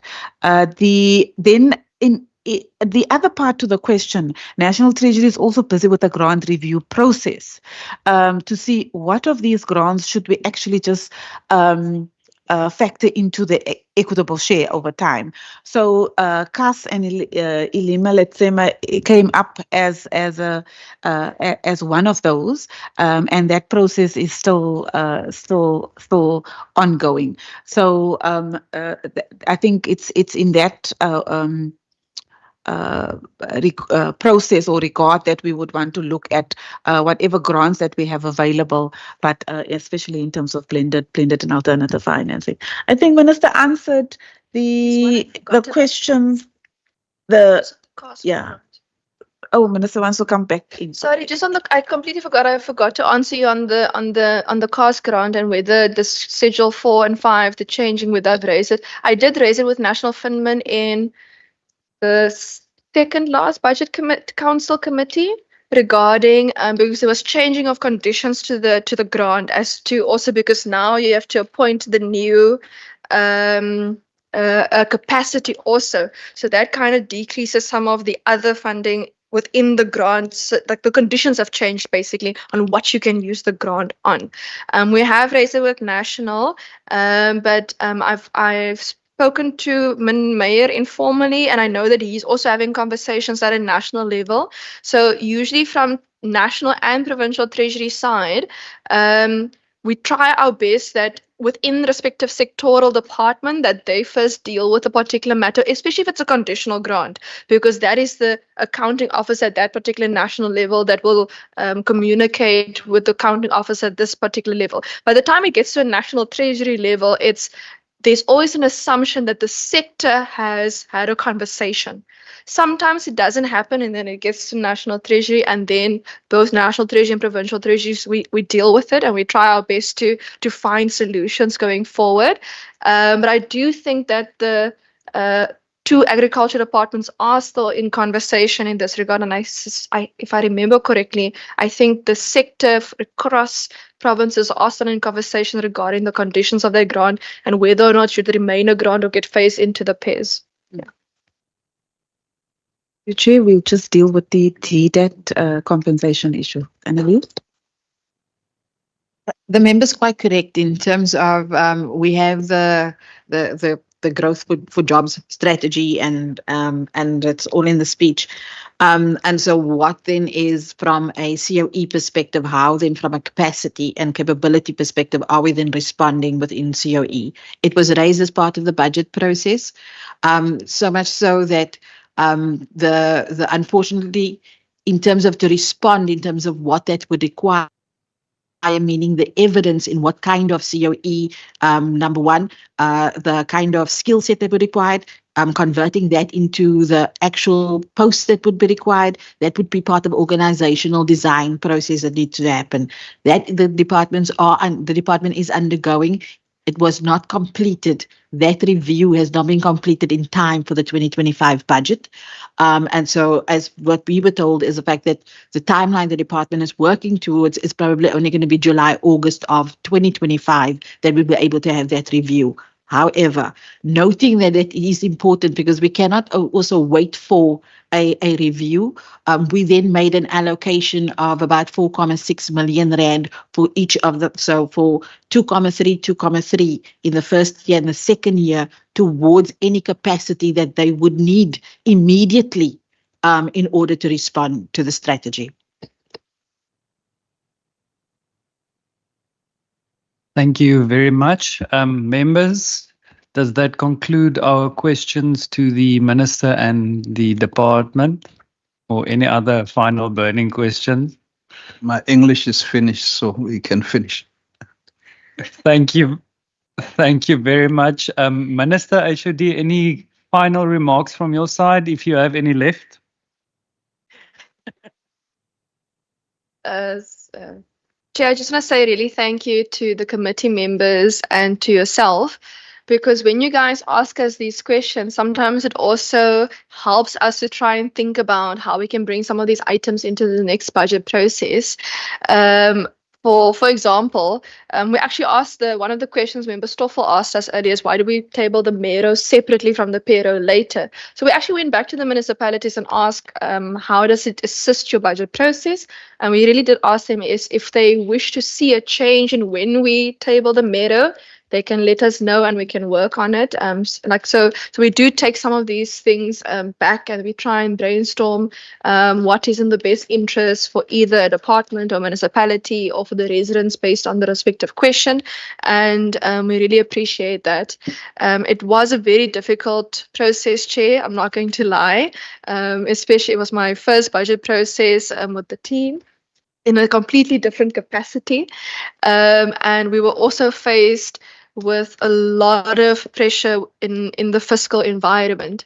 There was a point where we weren't sure at one time whether the pairs would be updated or not. And sometimes when conditional grants come, they come fast and they come furious, and we try to help departments as best we can.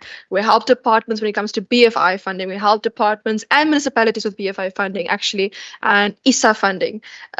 We help departments with corporate social responsibility and mechanisms. I mean, we were in conversation with DSD also about how they could package their particular vehicle to be able to get social relief.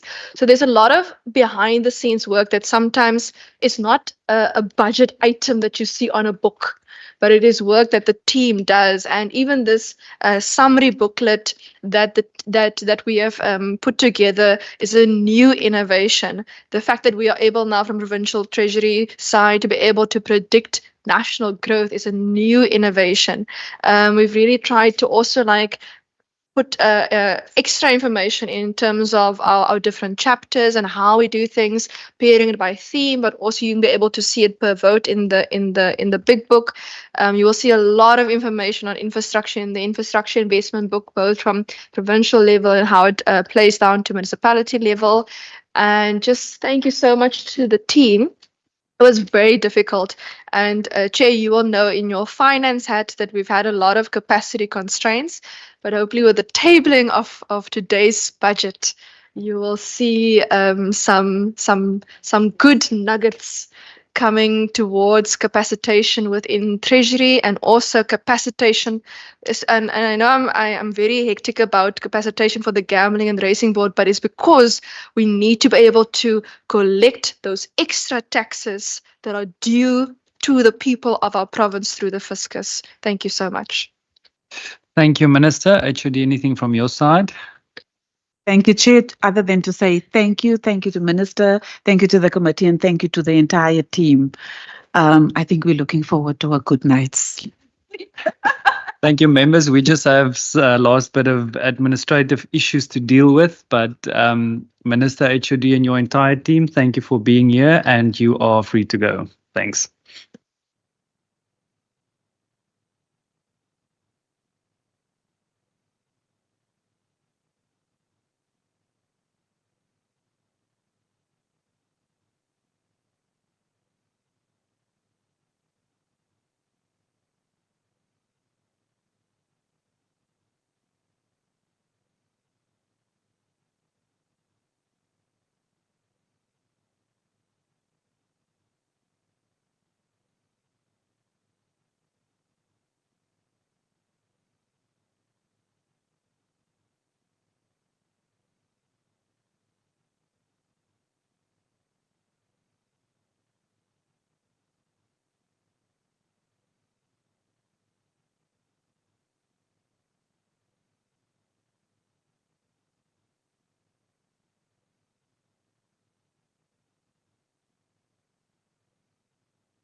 Okay, members, thank you. The respective votes of the Western Cape Appropriation Bill for 2025 are referred to the respective standing committees for consideration and adoption, including that each of the respective standing committees will also include any members of the public during these votes, which is scheduled to take place from tomorrow up until the 2nd of April 2025.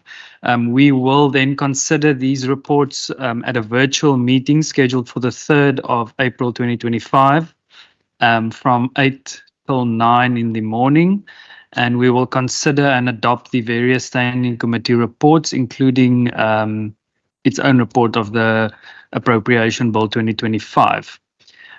Members, then just in terms of the draft committee minutes of the meeting held on the 2nd of December 2024, it was emailed to everyone. Unfortunately, we could not print it. We had a little bit of a printer issue. If I can just have someone to propose the adoption of said minutes.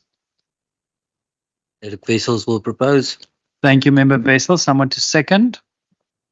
Second. Member Masipa to second. Thank you so much.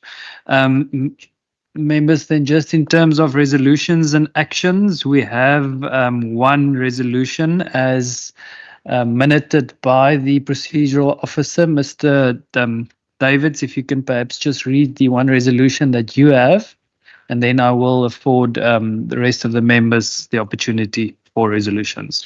Thank you, Chairperson. Through you, honourable members, Chair, there's just two requests for documentation that was noted, Chair. The one was by Member Stoffels, who asked about the norms, outcomes per 1,000 capita in all of the other provinces in South Africa and how it compares to the Western Cape, as well as Member Kondlo was asking about the indigent register per municipality in the Western Cape. We have a review of that.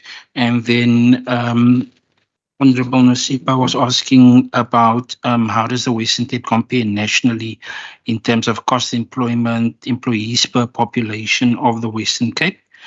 And basically when it comes to the blended finance with regards to consider, etc., Chairperson, that Provincial Treasury will just give us a feedback on that, Chairperson. So that was what was captured.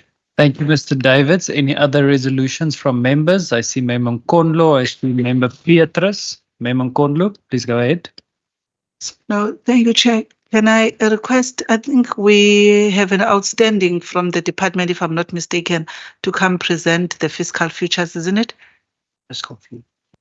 Yes, member, that is correct. I remember. I could recall when we asked them for that, they asked if we can perhaps postpone it as they were busy with preparations for the budget committee. So yes. Yes, I wanted to say, Chair, a reminder. Maybe we must remind them, but possibly if they can also come and talk to us about the strategy of blended finance, because I think it is coming through a lot now with the current environment of our fiscal. So we need to understand what is the approach as they were talking about.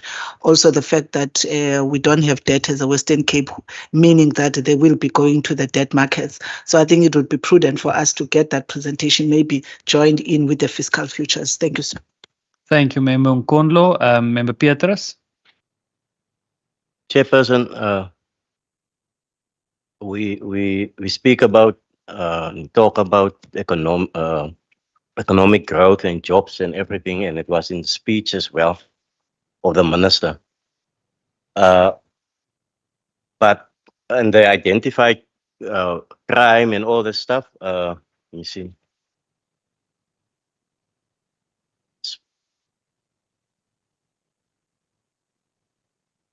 It was mentioned by Prof, but the minister didn't answer the question of the impact of crime or economic crime on economic growth, which is important for us to know. So I think they must give us some answers on that. We still need some information on that. How are we going to deal with that in future? Thank you, Member Petrus. We will record that as a request for more information, if that is fine. Perfect. Members, any other resolutions? Member Mbombo? I just wanted to expand that I could understand that they wouldn't be able to answer those questions. But I was reflecting that it cannot be that it's fine, they can give us details, let's say, on energy, because they say it is one of the challenges. Yet, on the social ills, they'll just sponsor it that the safety must respond to that. Because in order to resolve an issue, you must put money.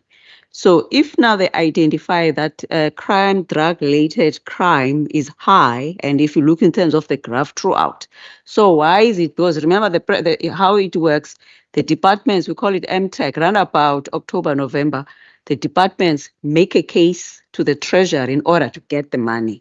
So how come that they didn't, if the department didn't present it? So we're saying now that they need to look at that and they extract the information from each department. They can ask them so that they can be able to say, this is money we provide to the crime and all of those.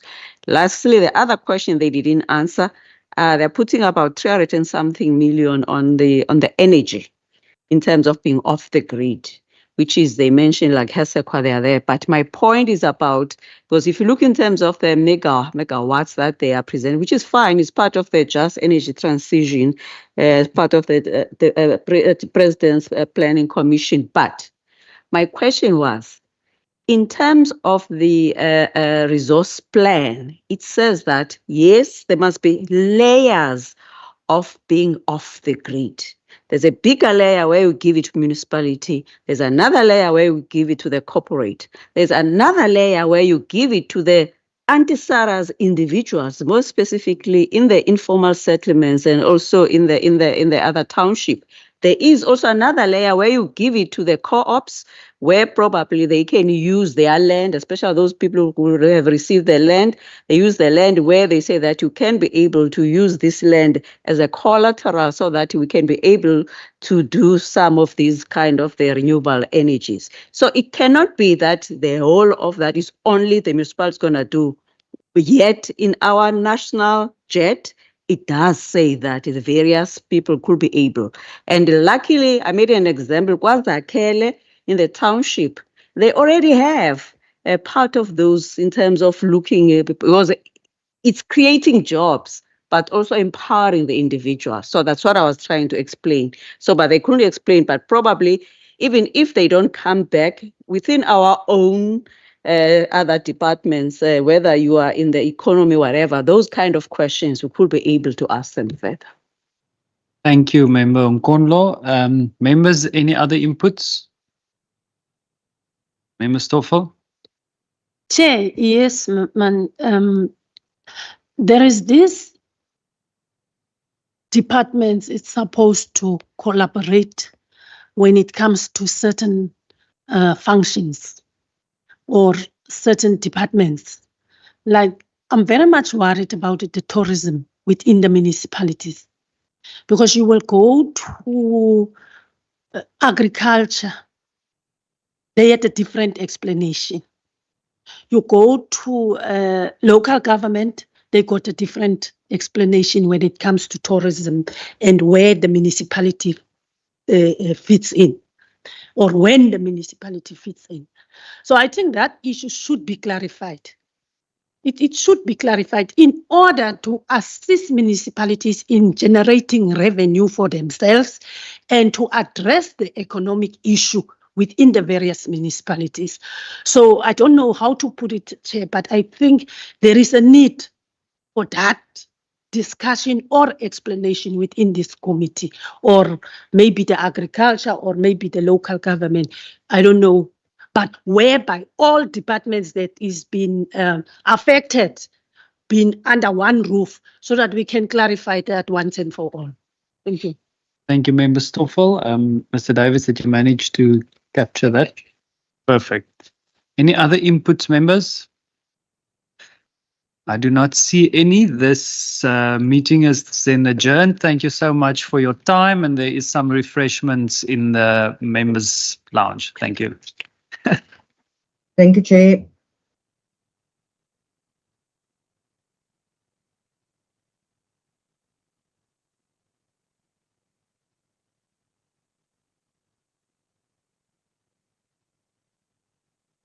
you.